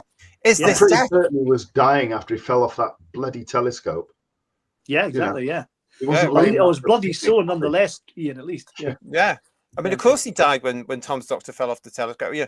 Of course he died when Peter's doctor was poisoned from spectrotoxemia. He sacrificed his life for his companion. And in Planet of Spiders, Ian, you back this up. That death scene that Pertwee gives in Planet of Spiders is beautiful. If that's not a death scene, then what is it? And to actually look, even the 1996 TV movie got it right. The seventh Doctor dies. Yeah. The anesthetics almost destroyed the regenerative process. We as fans know that. Now, these people are supposed to be fans, and they bend the rules to suit themselves at all times. And this was the biggest one of them, I think, for me, of recent years. This was just absolute nonsense. This was, I mean, as I said at the time, I was angry about it then. I'm angry about it now. I'm going to be angry about it forever. This, for me, is not Doctor Who. Look at that. This was lust. And the Doctor, the alleged Doctor, all through this episode, he was trying to trap this guy into getting him in. And the overtone wasn't just a kiss, it was sex. Yeah. Well, that when he does that little line from Charlie in the Chocolate Factory, that is really creepy. When he comes in and he does that line, that was just really creepy. It was also excruciating embarrassment. You know, I was squirming with the dialogue in that. I was thinking, who the hell is going to... And we know who liked it. It was the minority of the TQ cult. And probably a lot of little girls, teenage girls, who think gay boys are the best thing. Trust me, I've been there. I know it. We're not your toys, ladies. All right. Leave us alone. We don't like you near us usually. Just we'll go shopping, we'll buy shoes, and we'll go dancing with you. But the rest of it, mind your own business. You know, it is all that sort of stuff, isn't it? And it was horrible. And this, for me, I remember raging about it. You can go back and see it. Rogue, our review of Rogue. You can see me raging. You can see Jodie raging. You can see the guys here going, what? Yeah. It was a shocking episode. But that was the whole series, wasn't it? It was absolutely. And that reminded me of what this chap said. This was producer Joel Collins, who said Doctor Who producers says to expect Easter eggs and an amazing ending to Ncuti Gatwa's first season. In this interview from SFX magazine and Games Radar, where Joel Collins is being interviewed by SFX magazine, he did go on to say that the fans don't need to worry. Doctor Who was in safe hands with RTD. How wrong he was. Most definitely wrong, yeah. Is he still in his job? Because he shouldn't be. Well, yeah, because season 2's done. I think I often think about that. You know, what are they all doing now? Obviously, the Sea Devil thing wrapped in December as well. So are they just all now twiddling their thumbs? Or are they looking for other things because they know what's going on? Other jobs, you mean, yeah. Yes. Other positions. Stay with us throughout 2025 as we find out here on Who's Views, especially in headlines. We had this particular one from the Daily Express, though, as the series went through. BBC Doctor Who fans label new series woke and unwatchable as the viewer ratings drop. We introduced here on our review shows the ratings game, where we actually try to predict what the rating for the next episode is going to be on the overnights. We were not expecting the ratings the overnights were getting for Doctor Who, were we? Because we were all going fairly high. And then we quickly, about 3 or 4, maybe 3 or 4 weeks into it, we started going very low, didn't we? Yeah. It was shocking, though, wasn't it, what happened with all that? It was, and we weren't expecting to be that low. I mean, as I kept saying, justice for Battlefield, definitely. That's how bad it was, wasn't it? Yeah. It gave you some comfort, though, didn't it? Because it made you realise that it wasn't just you sat there thinking, this is crap. I wouldn't give it tuppence. And to realize ratings that low, I mean, seriously that low. How it avoided going below 2 million, I do not know, but I'm sure it will. There's still time. Oh yeah. And the way It's got that to compete with Bulls, I remember. So there we are. Well, true. But the way the BBC spun it as well, you know, counting repeated views and everything else is just desperate. They know it's rubbish. They know it's not popular. They know it's wrong, but they will not acknowledge or do anything about it. They won't. And yet, when Gladiator returned at the beginning of the year on a Saturday night, it was getting 7 to 8 million viewers a week. By God, they celebrated that. It was in all the papers. We reported it here on Headlines. We even had big Gladiator fans, Phil and Bedouir, joining us to tell us all about it and saying why they loved it. Huge success. It was instantly commissioned for a series 2, which is on in 2025 on BBC One. It's had a Christmas episode. There's more to come from Gladiators. It did a show. It did an arena show in 2024. That seemed to get more positivity and support than Doctor Who. It just struck me at this point that while the show was shedding viewers and while these things were hitting the headlines and we're talking about it and we were actually really, this is really bad. These are the lowest ratings in history. Bedouir was coming on to join us, wasn't he, with ratings analysis. He did a fine job on that. He did a wonderful job. So big shout out to Bedouir. Thank you so much. Really, really good factual stuff as well. Proper reporting there as well. He did his research. He did on that. And it was all done. And we got a lot of flack for it. We got a lot of criticism. We got a lot of messages coming through. It was fact. Absolute fact. No emotion in it at all, which some people seem to run their lives on. Feelings. And he was neutral because he hadn't seen any of the episodes, so he was being very fair. He did. So it was brilliant. But it's this particular point where I started to really think this has to now finish. This is a tired show. This is done. It's had its day. And by God, the episode seemed to be proving me right, guys. You know, but that headline there was so funny. The BBC Doctor Who fans label new series woke and unwatchable as viewing ratings drop. It really did. There was this one's from the independent.co.uk. Doctor Who fans react hilariously to underwhelming finale reveal. Is that it? It was the same with all of us, wasn't it? And everybody that was joining us for the Empire of Death review and the Legend of Ruby Sunday review, where we all just went, meh. Yeah. It was incredibly underwhelming. And you can't read anything into what Russell T Davies says in a kind of like what he would describe as a build-up to the end of a series, because it's the same words and in the same order that he used every single year that he was there before and since. It's the same words, isn't it? It's always just delete where appropriate. Yeah. And you could say, you know, other build-ups are available, but they're not. It is literally just this one, and that's it. Same old. You know, in the run up to the end of series 2, it'll be the same. It'll be the absolute same. Yeah. But the story was just pure fan fiction, wasn't it? That was the thing. Yeah. And it didn't make any sense at all. Yeah. It's one of those. I mean, I can't retain the information for these episodes at all because my memory just refuses to acknowledge them. I mean, once was enough to see, and it was painful. But when you look at things like the Legend of Ruby Sunday and the Empire of Death, the only things I remember is a great big dog flying through the time vortex, Bonnie being in it, and me thinking, oh, what a shame, because I love Bonnie. I'm just thinking, well, God, is this wonderful actress being wasted yet again in Doctor Who? Bonnie was the best thing in it, wasn't she? To be she was by far the best thing in it. And actually trying to act, God love her. Which must be difficult with the people around her. The scripts were lackluster. I remember just thinking that whole thing of the build-up of the reveal at the end of it being Sutek didn't really come off properly. Whom of the general public, not that they were watching, would have known Sutek from a show years ago? You know, that's again get back to the idea. You don't have to know about the old series to watch the new. And Sutek is a massive character in Who canon, and it's like if you don't know about him, you're completely lost. You know? Exactly. And who would have done?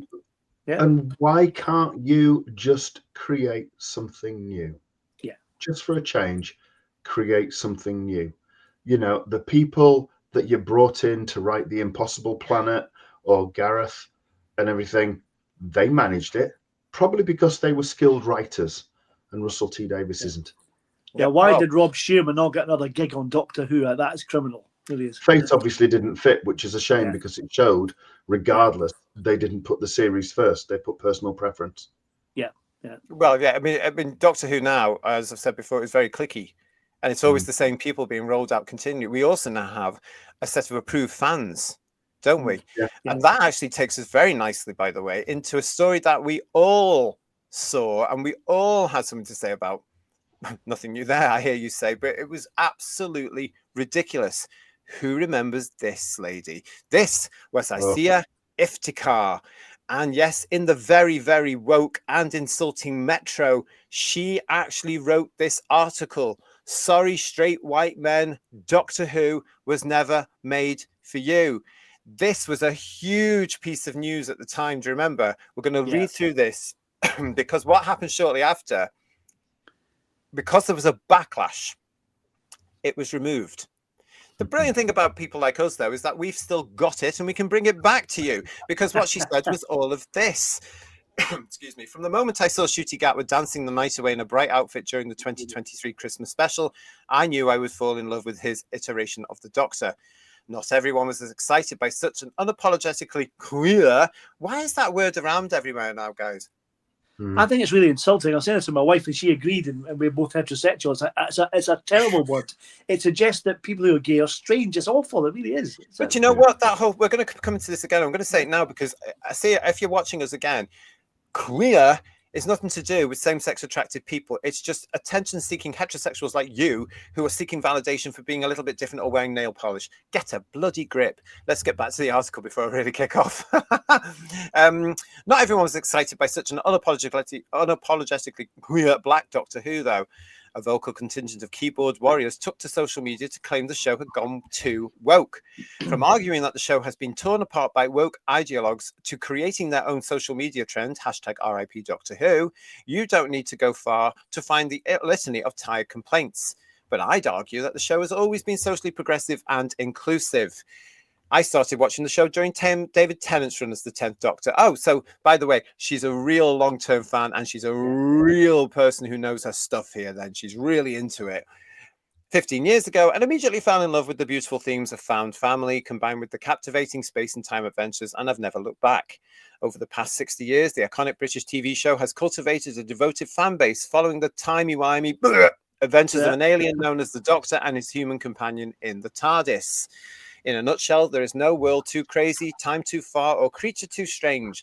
Not even the end of the universe is the limit. So for a show so versatile and with fluidity so naturally imbued into its bones, oh, isn't this absolute awful nonsense? It's truly baffling that a non-straight, non-white Doctor feels so unbelievable to so many people. She is so predictably dull, isn't she? It's not the first time this woke accusation has been leveled at the show. Ncuti's predecessor, Jodie Whittaker, battled intense public scrutiny as the first woman to take over the beloved role. Really? People didn't care, dear.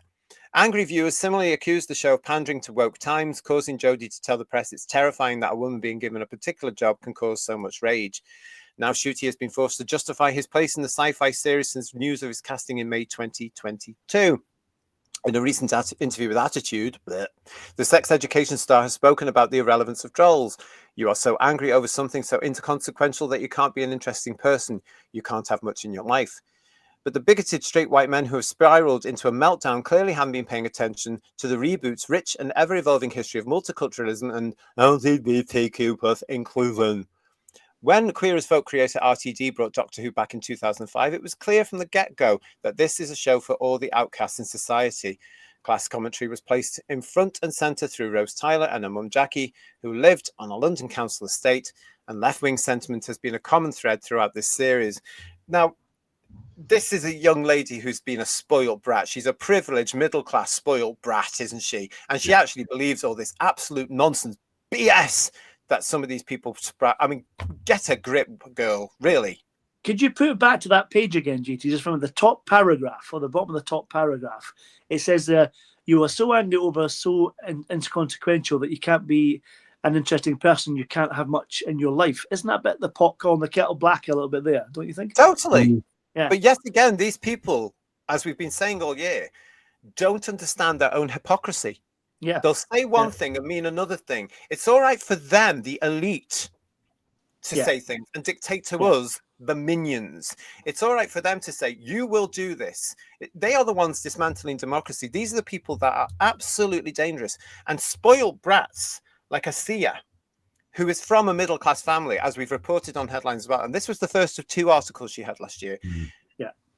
Just because they went to some sort of college and studied journalism doesn't make you a journalist. And that is not journalism. That is accusational. You idiot. That's badly researched. That's believing other people's stuff and writing on top of it, isn't it, Ian? I would argue that she would probably hiding behind her race as well, because she can say that and will be feeling, I'm going to wind a lot of people up here and they won't dare say anything about me because I'm an ethnic minority. Well, look at the headline. Look at the headline. Sorry, straight white men. Imagine if you'd said something like, sorry, straight black men. Outcry. Yeah.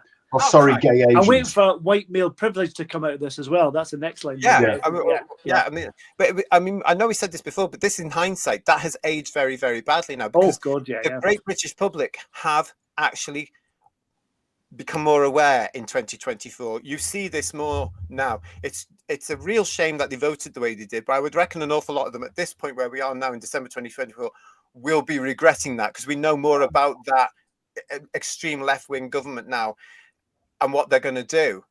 But these people, like Asia or Asaya, or however you say her name, you are the danger. You guys are the ones that have created the troubles we now have in our country. These people have to start taking responsibility, and they're all in the media. They think they're better than the rest of us. Yeah. I mean, shocking the great stuff. Unwashed. We are the great unwashed. Yeah. And they believe that, don't they? They really, really believe that. It really makes you sick. The pompous arrogance. The assumption that, if you're straight and you're white and you're male, then you are an Ista, not an aphobe, and that is it. That is in itself racist. But she can get away with it because she's a minority race, hiding behind it, using it she is weaponizing her skin color. And I hate people like that do that. The absolute scum, in my opinion. Yeah. As I say, though, as you'll remember, as we reported back on the show, everybody, that article caused a hell of a lot of an outcry. It did get people phoning into the Woke Metro. It got them emailing into the Woke Metro. Their comments on their social media, both on Twitter and X, and Facebook, were immense. People like us were talking about it. It got pulled. Tough titty, that, isn't it, really? Because I'm not going to forget, and I hope you lot don't too. That was the first of two.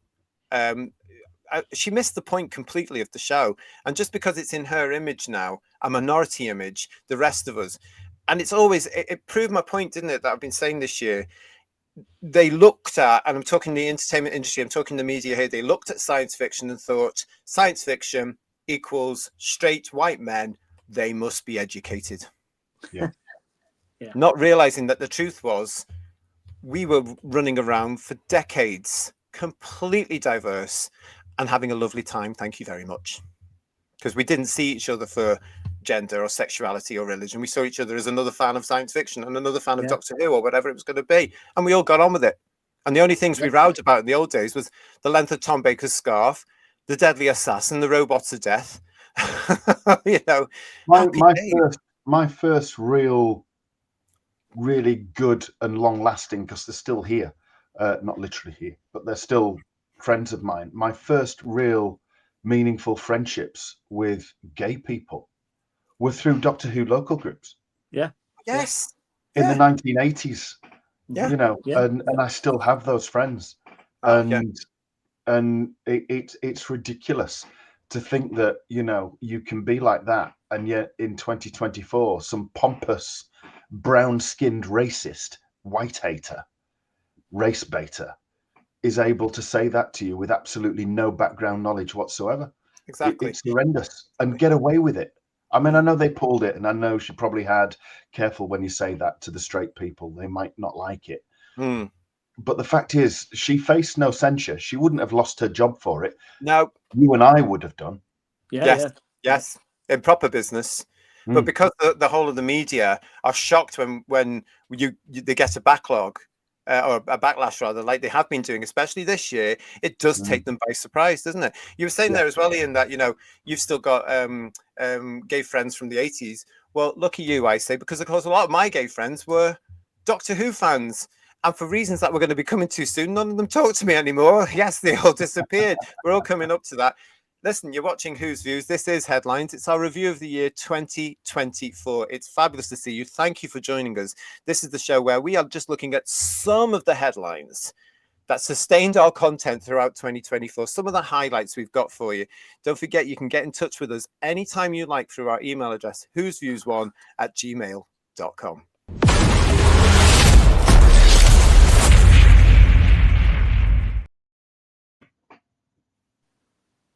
All doom and gloom this year, of course. Wasn't all doom and gloom at all on Who's Views this year. Once we got through all those incredibly painful episodes, well, we went back to talking about proper Doctor Who, didn't we? On reviews and everything like this. We had a lovely time, and we did get an awful lot of support from you. So again, thank you very much, everybody, for joining in with our reviews. We started, if you remember, after the Shooty Gatwa stuff. We went back to John Pertwee's time. We celebrated John, didn't we, with Death to the Daleks? Do you remember, guys? Oh, yes. Lovely, yeah. Was that? Yeah, you really enjoyed that one, Paul. Oh, I love Death to the Daleks, yeah. And it's bittersweet talking about it after the demise of the late Arnold Jarrow as Belial, but still a great story. Lovely performance. Yeah. Mm-hmm. We also got a very special message from a very special lady, the one and only Katy Manning. Hello. Well, I hear that you're celebrating the magnificent John Pertwee's birthday with the death of the Daleks. I don't kind of do dates and, the times that people passed and so on, because somebody who's really touched and enriched my life is going to be with me forever.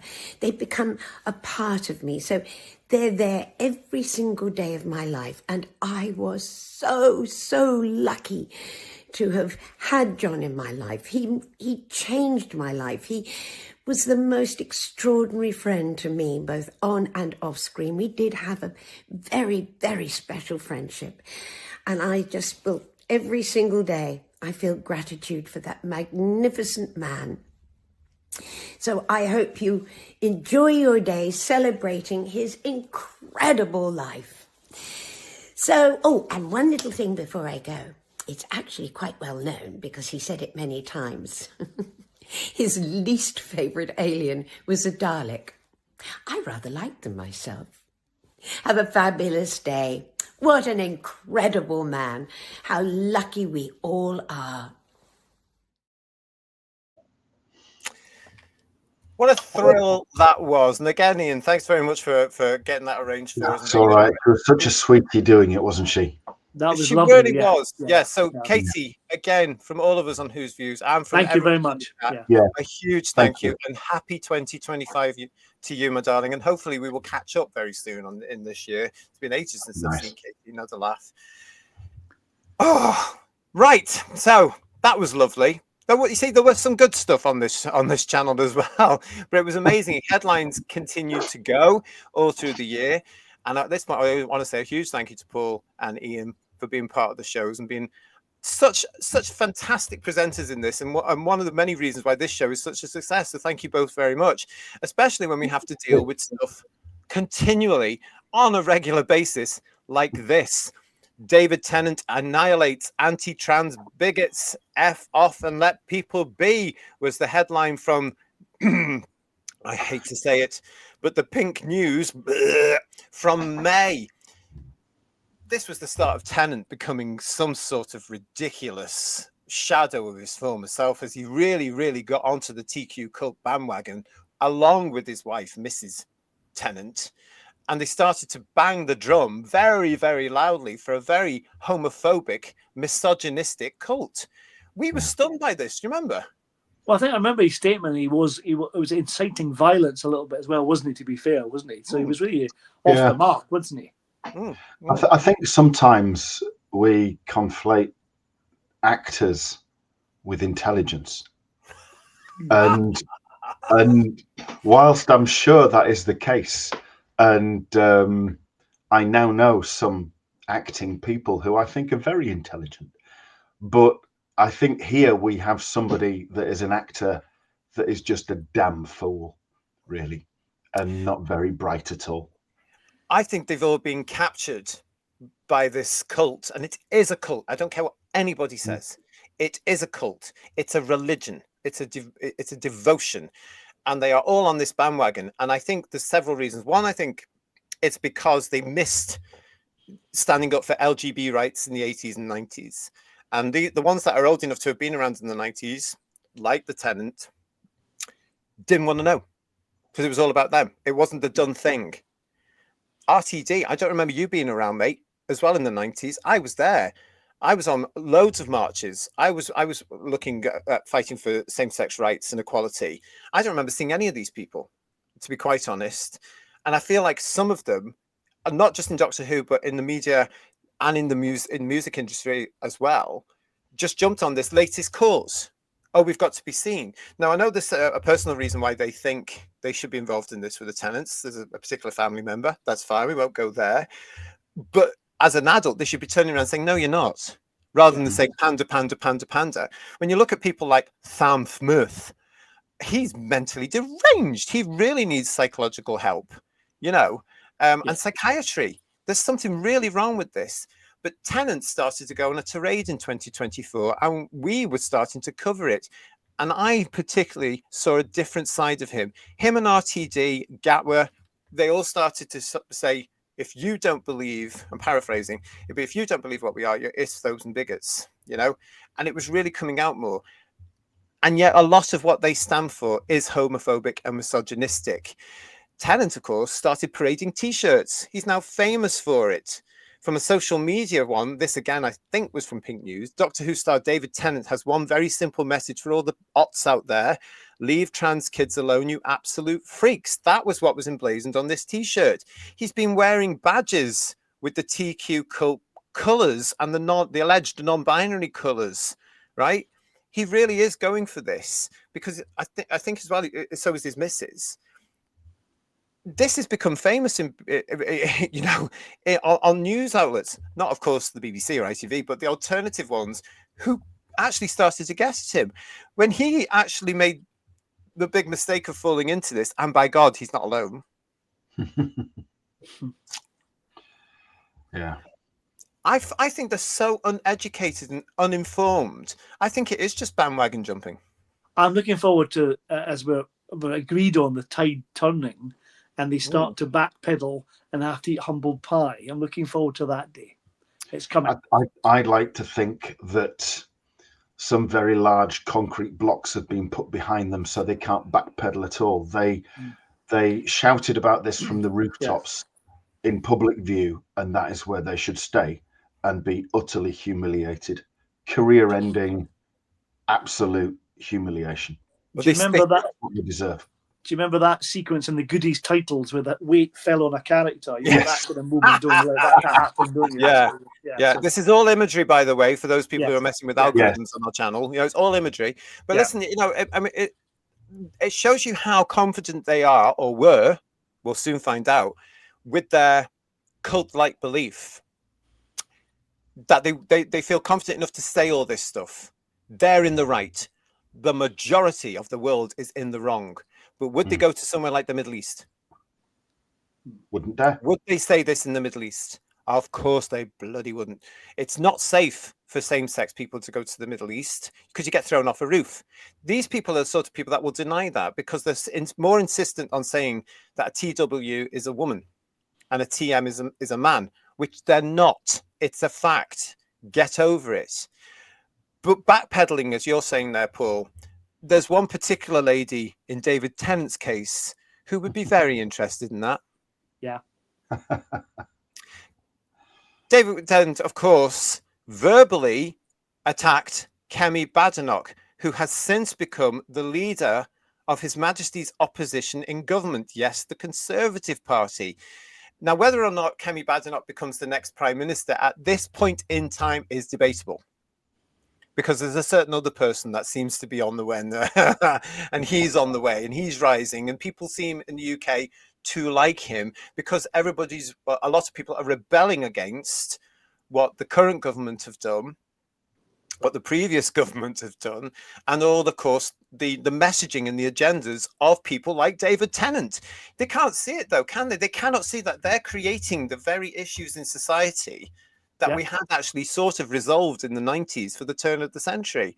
But Kemi Badenoch, yes, David Tennant, as we reported on headlines, was at, predictably, The Attitude, which was once a very respectable LGB magazine, mainly for gay men. It's now a TQ cult magazine for fantasists and delusionists. And he was at their award ceremony where he was given a piece of polystyrene on a bendy wall and said, "Oh, here's your award." And he went off on a rant, didn't he? He went off on a rant and said that he wished that Kemi Badenoch, who was the Women's and Equalities Minister at the time, and absolutely 100% committed to safe spaces for women, and saying that TWs were not women and therefore should not be in those spaces, he was there saying that he wished that she should shut up. Or would wake up and she didn't exist. Now, that's what got the attention, of course. Now, the thing that got me about this is that this was 3 or 4 days after the actual ceremony. I think the ceremony was at the start of the weekend. The story broke about 4 or 5 days later. And yet the whole room was applauding him. And it showed that lot was so intent on supporting this, so indoctrinated into this cult, that it wasn't newsworthy what he was saying. But some bright spark eventually decided, I don't know if I agree with that, and leaked it. And by God, it's had an effect, because believe it or not, David Tennant isn't as popular as he was now in the UK. Am I being harsh, guys? No, but these people have to realise there are consequences of what you say. Yeah, but they think there aren't, though, don't they? They well, that's think the thing. They think they're invincible, don't they? Yeah. Well, let's put this right. I would say they think there's consequences for us. Yeah. The ones that do not agree. There's consequences for us. We have to be cancelled. Lots of people, Graham Linehan, James Dreyfus, these sort of, they can be cancelled, they can be bullied, they can be coerced. If they could, they would have done it with Rowling, J.K. Rowling. Yeah. She's bigger than any of them. Yeah. You can't touch her. They don't mention. And good for her. Good for her. Yeah, exactly. Good for her. But all of them, they are, again, it's this elite thing that's crept in.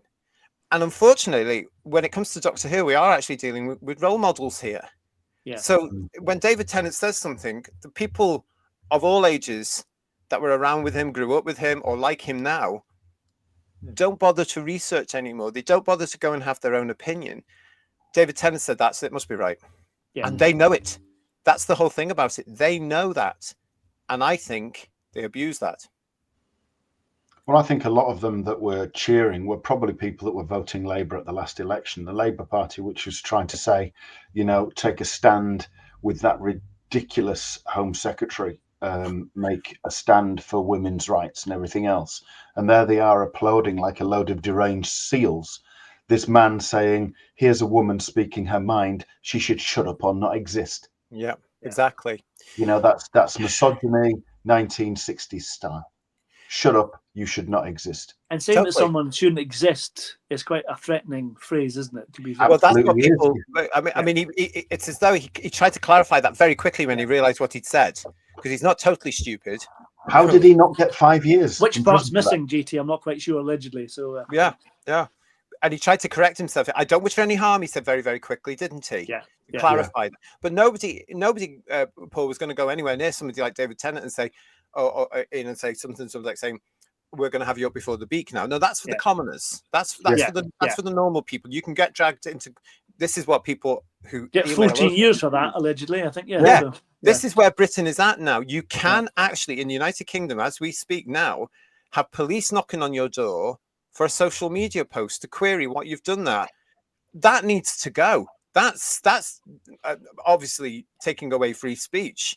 But because it's all biased against you, you haven't thought the way the elite have told you. Therefore, it's very Logan's Run in a sense as well, isn't it? It's absolute nonsense. We are going into all that sort of real dictatorial sci-fi sort of stuff. The Empire's on the way. Blade Runner. All this is on the way. It's shocking from our point of view. That's what it's like, sci-fi fans. Yeah, it should be 1984, not 2024. That's the thing. Yeah. That's the thing. Now, the whole thing about this is that this year as well, this should have affected Doctor Who because of the people that are running and producing Doctor Who. It certainly has affected reality to the point where we are at now. Now, I'm actually delighted to say, at the end of the year, not just in Britain, it is having some sort of effect across the world. And it's all down to this lady. This is Dr. Hilary Cass, OBE, who spent 4 or 5 years reporting and putting together a very important document called, strangely, the Cass Report. We reported on this on Headlines as well, and I actually suggested then that I could see people within BBC Studios, Bad Wolf, the Doctor Who production office, basically seething over this. The various actors that have been involved with the show, seething, getting so angry. I could hear the WhatsApp messages going between them all, blah, blah, blah, blah, blah. And this is what got Tennant into trouble at that awards ceremony, because, of course, all those people in that room, part of the cult, have tried and tried and tried to discredit Dr. Hilary Cass and her report. And it hasn't worked. Let's look into it very quickly, in case you didn't see our show back in the day. Throughout almost 400 pages, Cass argues that the gender-related issues of young patients should be treated in the same context as the wider mental health issues facing their entire generation. The striking increase in young people presenting with gender incongruence or dysphoria needs to be considered within the context of poor mental health and emotional distress among the broader adolescent population, particularly given their high rates of coexisting mental health problems and neurodiversity. Cass calls for more research into the complex interplay between these issues and a teenager's sudden desire to change gender. The report finds that compared with the general population, young people referred to gender services had higher rates of neglect, physical, sexual, or emotional abuse, parental mental illness, or substance abuse, exposure to domestic violence, and loss of a parent through death or abandonment. There was insufficient and inconstant evidence about the effects of puberty suppression on psychological or psychosocial health, it says, and some young females had a worsening of problems like depression and anxiety. Cass says there is some concern that puberty blockers may actually change the trajectory of psychosexual and gender identity development. The review also heard concerns from many parents about their child being socially transitioned and affirmed in their expressed gender without their involvement. Draft government guidance published in December, that would be 2023, stated that schools should not accept all requests for social transition and should involve parents in any decision that is made. Despite this, there has been evidence of schools ignoring ministers and allowing children to change gender behind their parents' backs. That's just a highlight of what came through the Cass report. Everything in there, RTD, Tennant, Gatwa, the rest of them, are supporting. Now, since that report, and recently here in the UK, the new health minister has actually now banned puberty blockers in the United Kingdom, even on the private market. So that's a good sign. It's going the right way. That's Wes Streeting, the current health minister. So he's banned that. Now, he's a gay guy himself. He double turned after the Cass report because he was going on about previously, guys, the same thing as Tennant. But then he read the Cass report. He read it and changed his mind and said, oops, I was wrong. All credit to him. No, I think it's all credit to him, definitely. But what amazes me is that, I mean, it's really important that this report's come out, but it's mind-boggling it had to be done in the first place because common sense went out the window, you know? Yes, it did. Yeah. It really, really did.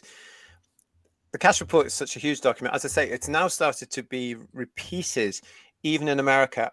It'd be interesting to see where that goes from the end of January onwards in 2025. But thank God for the Cass report. But as I say, when it comes to Doctor Who, I can hear them seething, I could hear them growling, and I could hear them being very, very angry with each other. How dare they do that? Because they genuinely believe, it seems, of what we've been reporting on Who's Who's, they genuinely believe that they are helping these young people. And actually, according to the Cass report, they're not. They're actually increasing their anxiety, their depression, their problems, and then more or less pushing them into changing their bodies. And then there's lots of, isn't there, lots of cases that of people detransitioning and all that kind of stuff, and the problems they're having with Which that. they deny, Paul. Yeah, which is awful for them, an awful position to be in. Terrible. Yeah. You know? I mean, they're ruining these kids' lives by saying this, and by living in this fantasy land of being too liberal. You know, there comes a point where you have to be real. You know, you can't say you can't allow a child to be identifying as a rainbow. Yeah. As an example, you just can't. No, you're a boy or you're a girl. Get on with, you know, it's got to be there. Get on with that. I was delighted as well, or we were delighted as well this year to welcome Gareth Roberts to Headlines. We did a special edition of Headlines with Gareth where we chatted about his brand new book, which is still available now. It's called Gay Shame, The Rise of Gender Ideology and the New Homophobia. It's a cracking read. This would have made Gareth even more unpopular with the people in Doctor Who than he was. Does he care? No. And no, he shouldn't, because Gareth stands for truth and reality.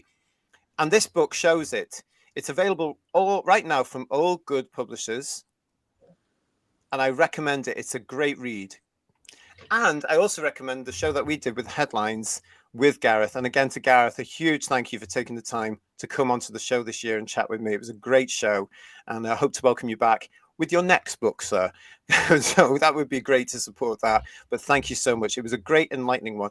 And as Gareth said in the show, guys, he reckons now that a lot of people are so far down the route with this ideological nonsense that they absolutely 100% either believe it or they can't turn back now because it's going to make them look absolutely ridiculous.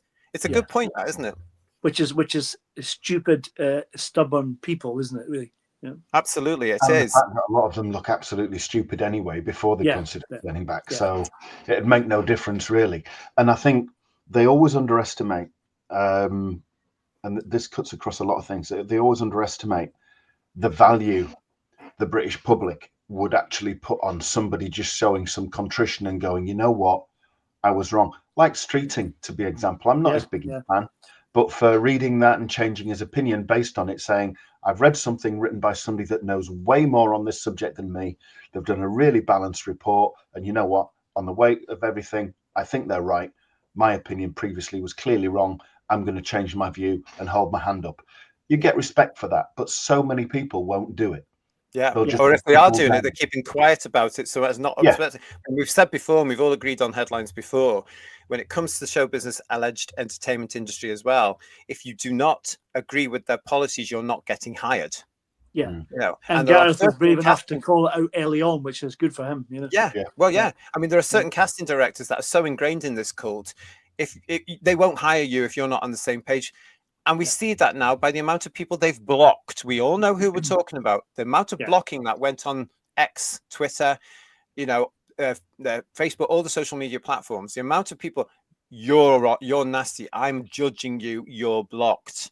They're all there and they're in control of our show. Or are they? We'll soon know in 2025. But the biggest one, of course, you were talking about people that are stupid. Well, RTD was on this bandwagon, as we know, from 2023 when he started. Well, it might have been even 2022 when he started ranting about all this nonsense, which again empowered the actors around him, the people around him. Or if Russell's saying this, he knows everything. It must be true. But it's also empowered very, very confused people, hasn't it? Yeah. And we reported about it on the show as well when Russell turned up at Manchester Pride in August. It's like a tradition that I normally talk to you every single year. And this is it. We date once a year. We date once a year. We really better than some men, frankly. That's it. But last year we were talking about, you know, coming back from the days of Manchester Pride before and how dark days were glooming over last year. What are your thoughts and feelings on it now, especially coming into this year? I think the fight is on. I think our recent riot showed the rise of the far right, and we are absolutely in their firing line. I think it's a very big subject, the weaponizing of anti-trans activism against all of us. If you think trans rights aren't your fight and you're in the queer community, you're making a very big mistake, because come one, come all, they get them, they get us. And it is we're here to all stand together. So I see this being weaponized. I think social media is toxic and does nothing to regulate itself or to be responsible or to act like proper members of society. I think it's a very, very big fight. Yeah. But I'm in it. You're in it. We're in it. We will fight the fight. Yeah. He just makes it worse, doesn't he? He just makes him just keep stirring things up, doesn't he? Yeah. So, and it's like we were saying earlier in the show, they don't seem to realise that we get to hear this stuff. So we're all far right. So therefore you're alienating Doctor Who fans even more, because there's only a minority that will agree with you. And I'm going to say to him again, I'm same-sex attracted. I'm a homosexual. I'm a gay man. I am not in the Q community. That's a homophobic slur. So you do not speak for me. So we are on different sides of the fence here, pal. Bring it on. Bring it on. I would argue as well that the riots that he refers to were mainly aimed at concerns about unfettered migration, illegal migration, and blew up after the stabbings of those 3 girls. Yeah. And had absolutely sod all to do with the TQIA community, and they were not in the riot of gun sites. That's absolute inflammatory crap. Great point. You're right, Ian. It's a great point. But do these people, these far left liberals, these far left ideologists, do they know what the word illegal means? No. They haven't got a clue. All they see is virtue signaling, knee bending, bleeding hearts. They see a bandwagon, don't they? It's like with Israel, they had an Israel pride and all that kind of stuff, So it's all, just jumping on a bandwagon to kind of to make themselves look good. Exactly. That's all this is. How can I appear to be the nicest sort of person? Oh, I'll jump on the next bandwagon. I mean, we've seen this on various channels, where you can get these young people that will go out now. They're very good. They are proper journalists. They are learning their trade. And they'll go to these people that are on prides and stuff, and they'll say, why have you got that particular flag on? Oh, don't you realize that those people would throw you off a blooming roof? And then these people go, what? Yeah. Educate them that way. So, yeah. That thing that Troughton does in Underwater Menace. Yeah, exactly. But if anyone is, it just concerns me, as I said to Gareth on the show we did with Gareth, they don't understand that they are actually supporting homophobic rhetoric. They are absolutely hypocritical.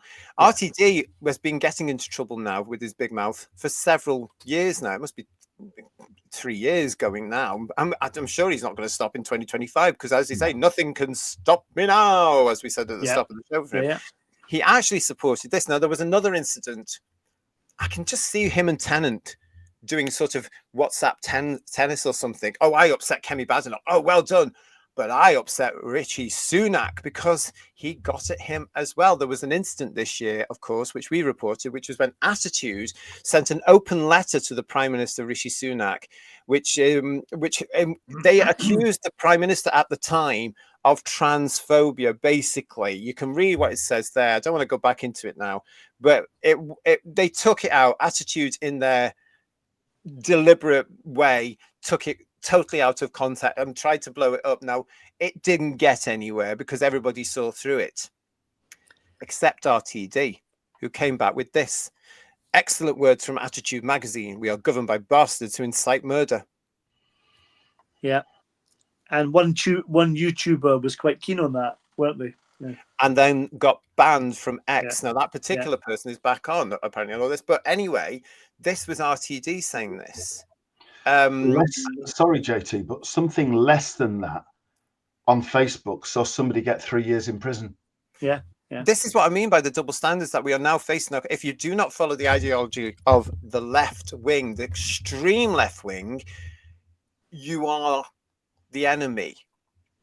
And they'll swoop down assuming that you're far right, because they say you're far right because you don't agree with us. Oh, let's lock them all up. It's shocking where we are now in democracy, alleged democracy. But that was ridiculous. There had been other things that RTD had said, hadn't there, guys? Do you remember? Throughout the year as well. I remember you guys being very concerned with that spin-off show they do about the making of it, where he had said about the tea issue, about the whole tea issue. It was vital they got to the children, the young people. Yeah. You may remember, though, that back at the beginning of the year, I actually tested the BBC complaint service. And I phoned the BBC complaint service to complain about RTD. At the time, the people on the phone were very good.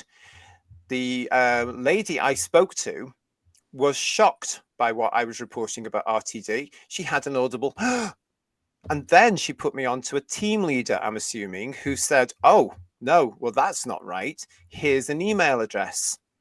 Email them with the complaint, which I did. This is February. And this is the response I got. Thank you for contacting us. We understand you have concerns about Russell T Davies and a post on his Instagram account. Russell T Davies is one of Britain's leading television writers who is currently Doctor Who's showrunner. He isn't a BBC staff member, and his personal social media accounts have no connection to the BBC. The BBC social media guidance has different levels of obligations depending on which area of programming individuals work in. Actors, dramatists, comedians, musicians, and pundits who work for the BBC are not subject to the requirements of impartiality on social media. We have, however, shared your feedback with the relevant BBC staff, and your comments have been logged on our complaints report and shared with senior management. Thanks again for taking the time to contact us. Kind regards, the BBC complaints team. It's got nothing to do with us.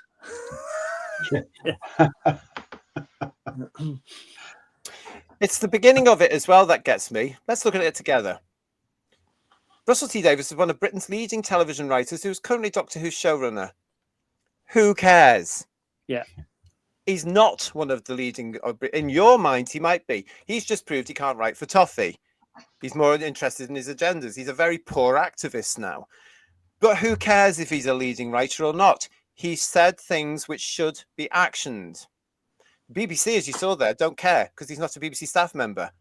He is, however, a Bad Wolf staff member. So I forwarded my complaint back in February to Bad Wolf. That was February the 15th, 2024. They still haven't had a response. What does that tell you? Contempt. Absolute contempt. Yeah. And yet they'd be quite happy to take my money if I wanted to buy any of his stupid scripts, which you did. You didn't even get a brief email saying tough, did you? Nothing. You get that? No. Yeah. And the way they will work, I think now, having discovered what we've discovered about Bad Wolf, is again part of the hypocrisy of the entertainment industry. We're a private business, as we will be talking about very soon. Not strictly true for the Bad Wolf case, is it? Because they've taken some money from somewhere else.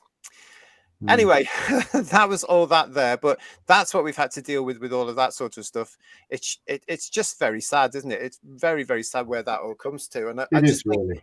I mean, when it came into the show as well, when it was full, it wasn't hiding, it wasn't subliminal, it was bang right in your face. Yeah. And well, how did that go for you, Russell? Didn't do very well, did it? I'd love to see. It's very difficult, Who viewers, getting information that I could have got very easily a few years back. But trying to get the sales figures now is extremely difficult because it's all changed. And some of it you even have to pay for. And I'm not prepared to do that. I'm sorry, because they want about 20 quid. I think, what? You know, but trying to get these sales figures now, everything's hidden behind things. And I would love to know just how badly this version of Doctor Who has done with sales when it comes to DVDs, the books, the Target novels, even Doctor Who magazine. Because I'm sure it's all gone down. Do you know what I mean? Well, Doctor Who magazine. Sorry, Paul, go on. No, I'm just agreeing. It's fine. Carry on. Yeah. Doctor Who magazine that made it through 16 years of the wilderness years with just a little peek of McGann. Yeah. There you are, Paul. I mentioned McGann. We've got McGann in there. I appreciate it very much. 16 years it managed it, basically living off the books, the novels, and its own comic strip and retrospectives of those first 26 years. But I tell you something, Doctor Who goes off the air, that rag is dead. And it could be happening sooner than we all think. Oh, well, actually, your Who viewers, we're expecting it within the next 2 years, aren't we? It looks like that things are not all what we might seem. Throughout this year, I was actually saying to you here on Headlines that I thought that BBC Studios and Bad Wolf were more than financially capable of actually producing Doctor Who without the Disney Plus investment. A lot of you got in touch saying, JT, are you sure about that? And that made me think, oh, hang on a minute. If I'm getting 5 or 6 people asking me, are you sure about that? There might be a story in it. So I started to look into this. And it appears I might be wrong. Now, I've said this on several editions of Headlines. It's something that we're going to continue to look at as we go into 2025. But let's start more or less at the beginning, as we reported way back at the beginning of the year. Bad Wolf, production company behind Doctor Who, gets a new government deal. Yeah. Okay, so this was from Thomas Evans, who is the Wales reporter of Sky News. As you can see there, he says, the series produced by Cardiff-based production company includes I Hate Susie, His Dark Materials, and A Discovery of Witches, all of which were pre-woke and all of which were quite successful. I know the third series of Discovery of Witches was curtailed and it was a bit rushed. It was 2020. What more could they do? But let's carry on and see what Thomas was telling to us here. The Welsh Government says the £4 million deal will ensure Cardiff-based company Bad Wolf shoots and produces between 4 and 9 productions in Wales up to March 2027. The deal commits Bad Wolf to a minimum Welsh spend of 60 million over the 4-year period, according to the government. It says the investment will deliver a return of 15-1 based on its own projections. Deputy Culture Minister Dawn Bowden said the deal would strengthen Wales' reputation as a first-class filming location. Chief Executive and co-founder of Bad Wolf, Jane Tranter, said the company was honoured to be part of an energetic and vibrant industry. So that was the big thing there with the Welsh Government, as a lot of our Who viewers keep reminding us, the investment, that's a lot of money. Yeah. Then they get Disney coming in as part of the deal for Doctor Who with BBC Studios. So we started looking into this, and we've spoken about it, guys, and things they don't seem to be adding up, do they, really, when it comes to this? If you remember, everybody, I showed this. Now, this was from Endol. Okay, Endol. Now, if you look at the dates here, this was for the period, it says there on the bottom right, this was submitted, and for the period of 1st of April to the 31st of March, 2023. It was for 12 months, okay?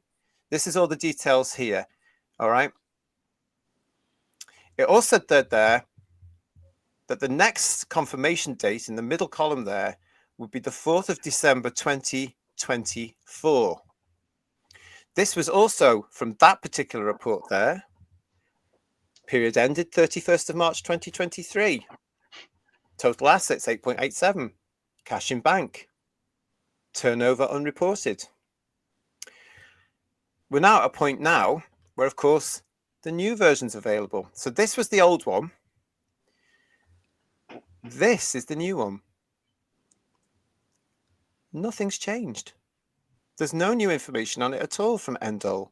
Nothing's there. Everything stays the same. And yet it says here that the next confirmation date will be the 4th of December 2025. Now, this is interesting, actually, because the next bit of this, nothing's changed there either. I'm going to show the previous slide. Watch this. Okay. Here's the new slide. As you can see, I've moved it slightly so you can see it as a new slide.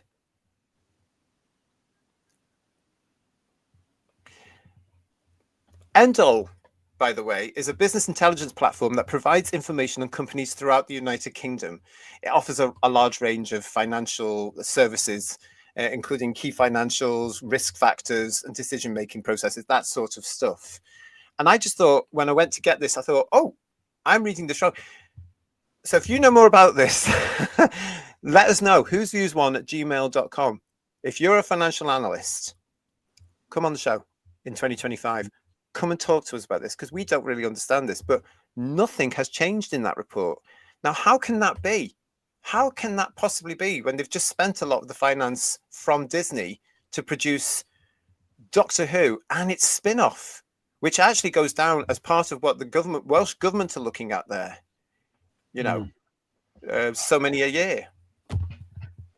I don't get how they can go year to year without submitting new financial figures. I mean, I'm presuming they're having their accounts done. Oh, they must be. Yeah, I mean, it suggests allegedly they're trying to hide something, allegedly. Yeah. Well, that's what you would immediately think, isn't it? You're not accusing them of it, but it's what you would immediately think, because if they're not hiding it, they'd have published it on the date that it was due. Yeah. Why has nothing changed in it? This is why we're asking now for education. If anybody is a financial analyst, come and talk to us. You'd be very welcome on the show. We would love that. That would be a great episode for us and our viewers. And then you can try and explain to us what this means. But again, I think our Who viewers that contact me saying, are you sure, JT? I think they're absolutely in the right ballpark. I am now absolutely convinced that the BBC Studios and Bad Wolf together couldn't produce a Doctor Who series on their own. I think they do need the investment to make it what they want it to be. I don't even think they could make something of the 2005-2006 quality. Probably not. Well, even without Disney money, they can't make, or with Disney money, they can't make good Doctor Who, can they? Let's face it, or good drama. Yeah. No. Yeah. This all bodes the question, of course, is that, yes, they have said, RTD has said that no decision was ever going to be made on a series 3 until after the broadcast of season 2. I smell shite. Yeah. And it really, really does seem like, from where we're all standing now, I think a decision has been made, and they just don't want to tell people because the publicity will be so bad it will swamp season 2. It's damage limitation at the moment, isn't it? It has to be. Yeah. It's a little bit like Colin Baker doing nice TV appearances when he'd already known he was sacked. Yeah, God bless him for doing that. Yeah, that's a good image. Yeah. That smiley face, that positive attitude, and everything else. Whereas RTD's doing it because the failure is entirely down to him. Is it my imagination, or has the smiles actually gone? Well, I think we see him in interviews. He's less confident, and he's a bit more. Things seem a bit awkward, I think, to be honest.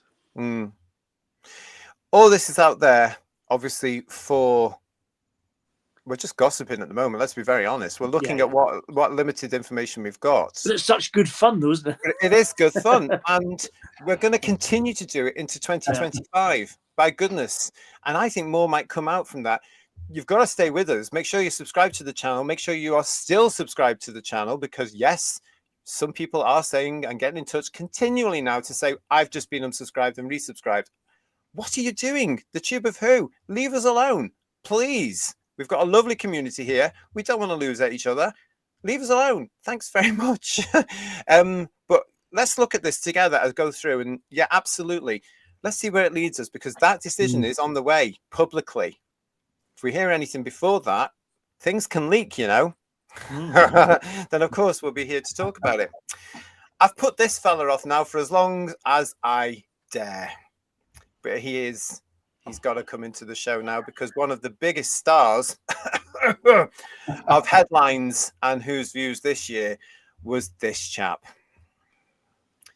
Yes, this is, of course, Jerick Roman Lafar Hoffer, also known as Jinx Monsoon, also known now as Hera Hoffer.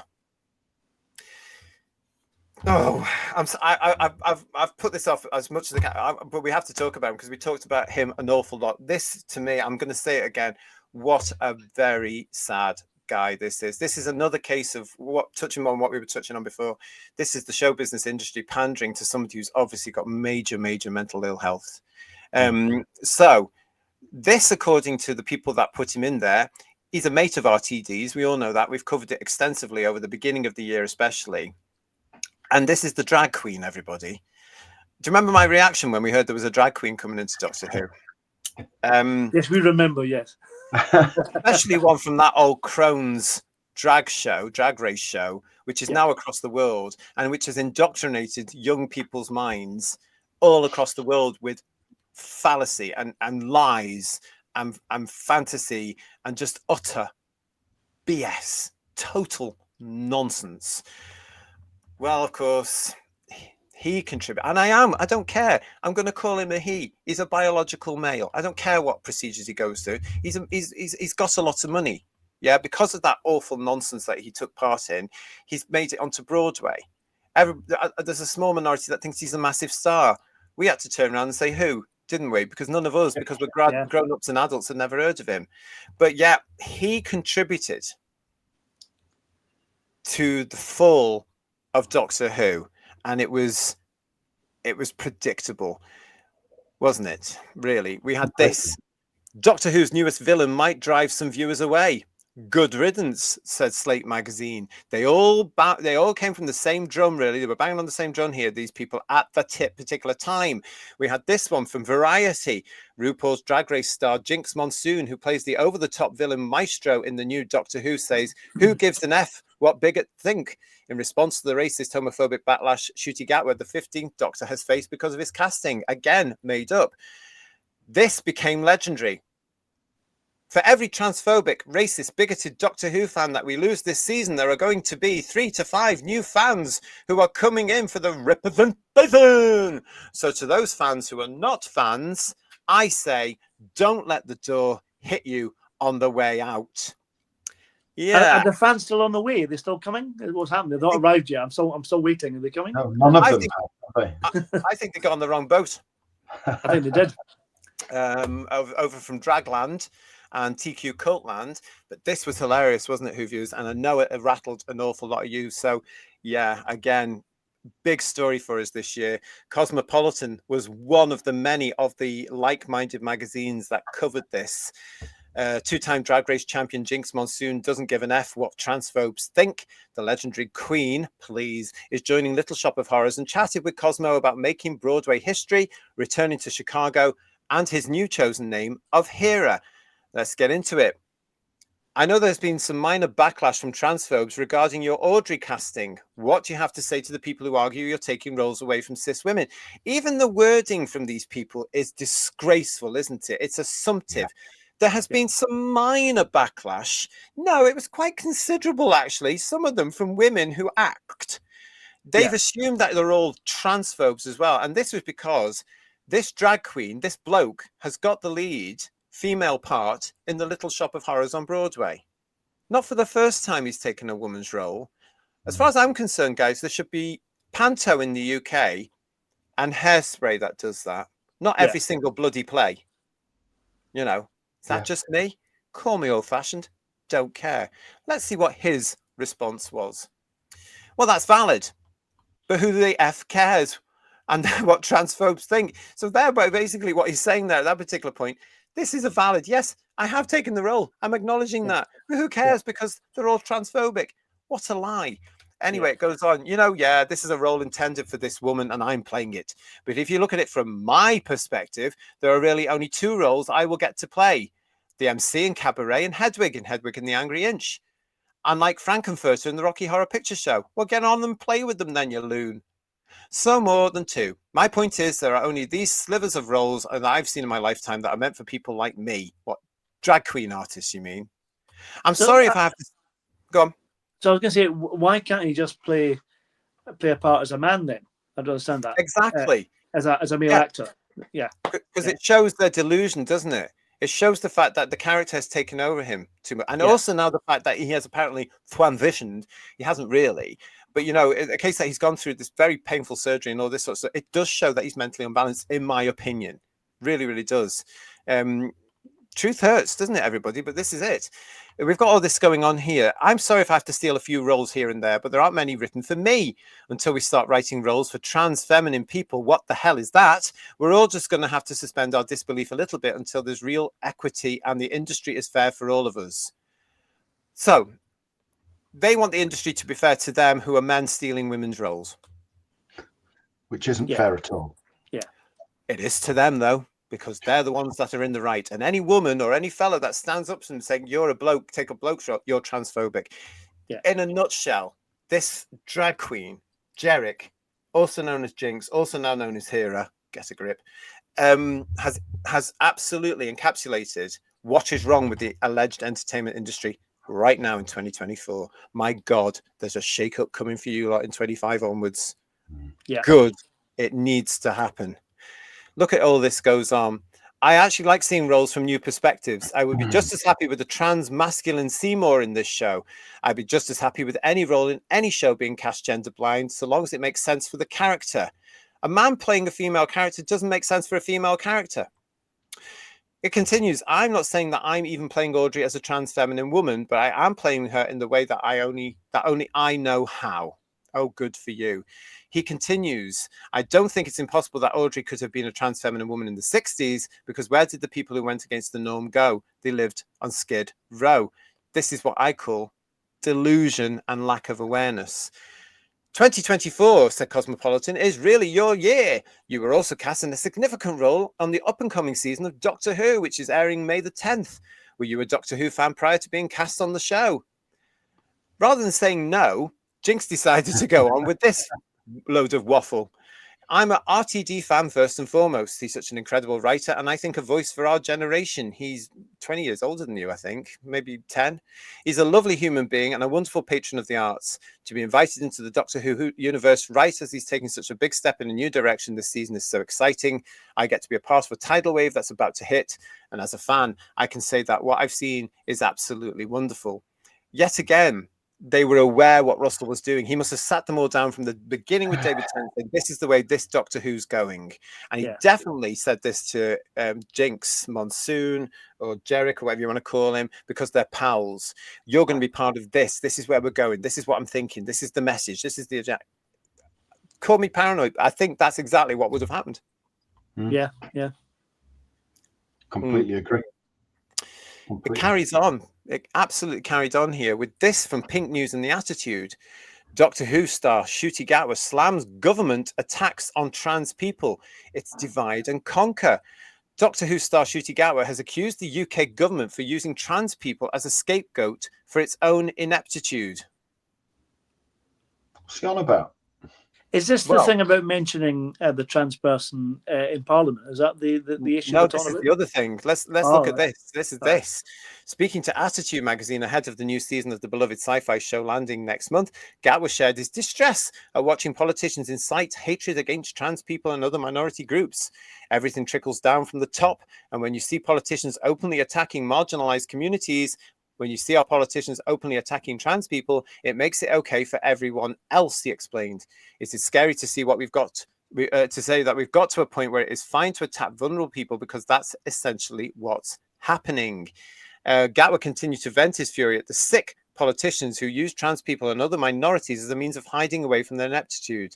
People who are the most vulnerable, the most disenfranchised, the most disconnected from everyone else are being told they are the threats, he declared. You're going to put the blame on immigrants, black and brown people, trans people, queer people, to hide the fact that you are not doing anything for people. It's easier to just create discord amongst people. It's divide and conquer, isn't it? Politicians across the political divide in the UK have continued to use trans people as a punchbag as the general election nears, with Labour frontbencher Wes Streeting recently explaining that he no longer stands by his statement that trans women are women. The Shadow Health Secretary also expressed his desire for the trans hospital patients to be treated in separate hospital wards in order to maintain the integrity of single-sex spaces. So this was basically after the Cash report, and what a load of utter nonsense that both Jerick and Gatwa are sprouting here. These people are so bloody needy, aren't they? They are. They really are. But they are. I mean, they accuse others of being so aggressive and violent towards them, whereas actually, especially if you're straight, white, and male, you are always under constant attack from them. Yeah. They write an article, they target you. They make a comment, they target you. You're never free from it. You are being battered all the time. And then if they're not going at people like us, Paul, they're going at people like you, JT. They're going at gay people. Yeah. You know, there is no love lost, is there? No. And I think it's because if you don't wear the labels they enforce on you, they can't understand you. And they don't realize that you're on side. They keep going on about all this safe stuff. Look at what he's just was rattling on about there. How dated is that now? Because isn't it strange that since the Labour government came in, not one of them have criticised some of the horrendous policies that they've brought in. Not one of them. Not one of them has actually come along and said, oh my goodness, what are you doing? You know, it smacks me as being odd. Yeah. It really does. And because, again, it's like what Gareth was saying. They've gone far too far down the road of ideology and look at me, aren't I brilliant? And I'm on the right side of history. So when suddenly that right side of history comes around and bites them on the ass, they can't turn around and say I was wrong because they're too far down the road. Yeah. And as we all know, the thing that Jerick said there has become now a little bit of Doctor Who lore. For every one that leaves, 2 or 3 more are going to come along. We know it didn't happen. We can prove it didn't happen because we've got the ratings. TV Zone reported a disappointing start for Doctor Who, with the series opener consolidating to just over 4 million viewers. Yeah. Yes. And it went down from there. Who'd have thunk it? Who'd have thunk it? And they have their new system of 28 days and 3 months and blah, blah, blah, blah, blah, don't they now? Everything, all the goalposts shifted. To suit everything to pad it. Making sure that Disney knew that this show was a success. Note to Disney, from Who's Views, it wasn't. Lots of stuff went on there as well. Shooty Gatwa really turned out to be a real disappointment for me personally, especially when he took part in this bloody video again about the TQ cult for Teen Vogue Tiki-Toki. This and other like-minded alleged celebrities, including the aforementioned Derek. And this was the one that really got me. Well, the whole thing got me. But this line coming from the incumbent Doctor Who, everybody, the hate ends here. We will reach those misguided. Right back at you. That's what I'm saying. Yeah. Let's see how that goes for them in 2025 then, when it's possible and hopeful and fingers crossed that common sense will return to the world. Wow. Be interesting to see, though, what happens with Series 2 of Doctor Who, which we are led to believe by RTD himself will once again be screening from May. When you think about it, it's not that long. You get into January, and last year it went very quickly for us. We went through January, February, March. We had great seasons coming up, and then we got through. And the next thing we know, we're starting to sit down to watch and plan the shows for the new version. It's going to be stayed come May, JT. This channel will be 2 years old. Think about that. There you are. Yeah, that's very true. Yes, very true. Somebody else that was in the news this year and has begun to open up a bit more to us all in fandom was Christopher Eccleston, of course, who became a legend once again overnight in Doctor Who. Yes, do you remember us covering the fact that he joined Billy Piper for the Love of Sci-Fi convention on the 9th of December 2023? Sorry, 2024. He was there, wasn't he, everybody? He went to this convention, and he's been talking more and more this year about how he wasn't happy with his stint, not as the Doctor, but in the show. Yeah. I find that quite interesting that in 2024 that remained, that was still there. It still went, it still kept going from that convention appearance he had. So we were still feeling the effects of it. And it's become more and more relevant, hasn't it, really? Because what Christopher Eccleston said is what fandom now seems to want. Sack Russell T Davis, sack Jane Tranter, sack Phil Collinson, sack Julie Gardner, and I'll come back.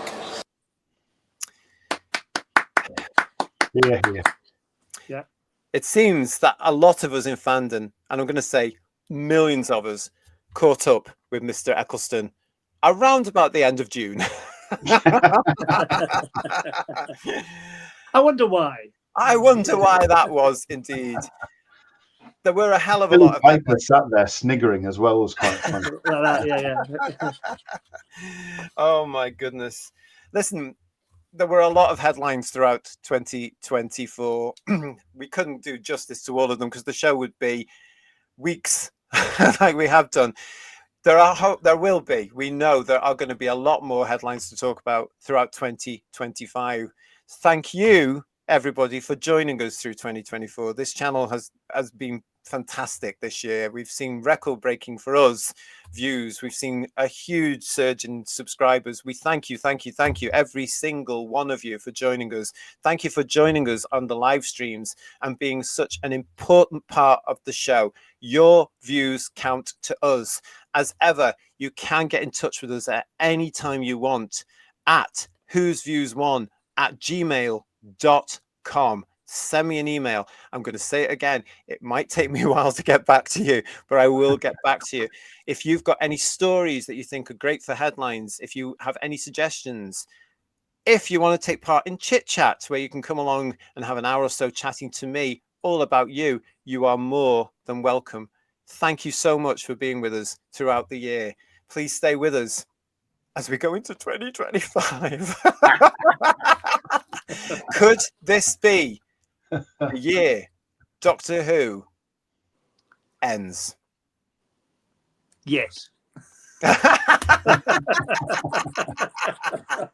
Is there a new Wilderness Years on the way? Hopefully. We've got a lot of content already planned for you for 2025. Come and join us. And as ever, don't forget, if they drop a headline, we're going to be here to talk about it. To the Third Doctor, Ian, and to Paul, a huge thank you to you two. Thank you so much for all your support as well over the year. Headlines wouldn't be quite the same without you. Here we go again. Then Thank you very much for involving us. Thank you. Oh, it's absolutely fantastic. Absolutely. Especially personally, inviting me on. I know you were established before that, and for inviting me on, and for the fantastic viewers that we have, for accepting me as well. It feels like a real home here, and I think Whose Views is heading for some pretty amazing things. Yeah. Well, fingers crossed, but absolutely, when it comes to all our viewers as well, one of the reasons that I love coming on live on a Sunday night is because I know I'm going to get to see everybody, and we're going to have a good old chit chat, and we're going to be a bit bitchy on occasion, and we're going to have fun, just like we used to in the old days of proper Doctor Who fandom, where we all went down the pub, had a drink, disagreed, and then started to talk about Tom Baker's scarf. Yeah. From all of us here on Whose Views, Happy New Year, happy 2025. May it be healthy, happy, and glorious for every single one of you. Thank you so much for joining us. I really, really mean it. We will see you again very soon. Tune in on Sundays for more headlines. Lots coming up for you. And if you're a Pertwee fan, you're going to love what we've got coming up in January. From Paul, from Third Doctor Ian, and myself, Happy New Year. We'll see you soon, everybody. Happy New Year, folks. Happy New Year, everybody. Bye-bye. Thank you.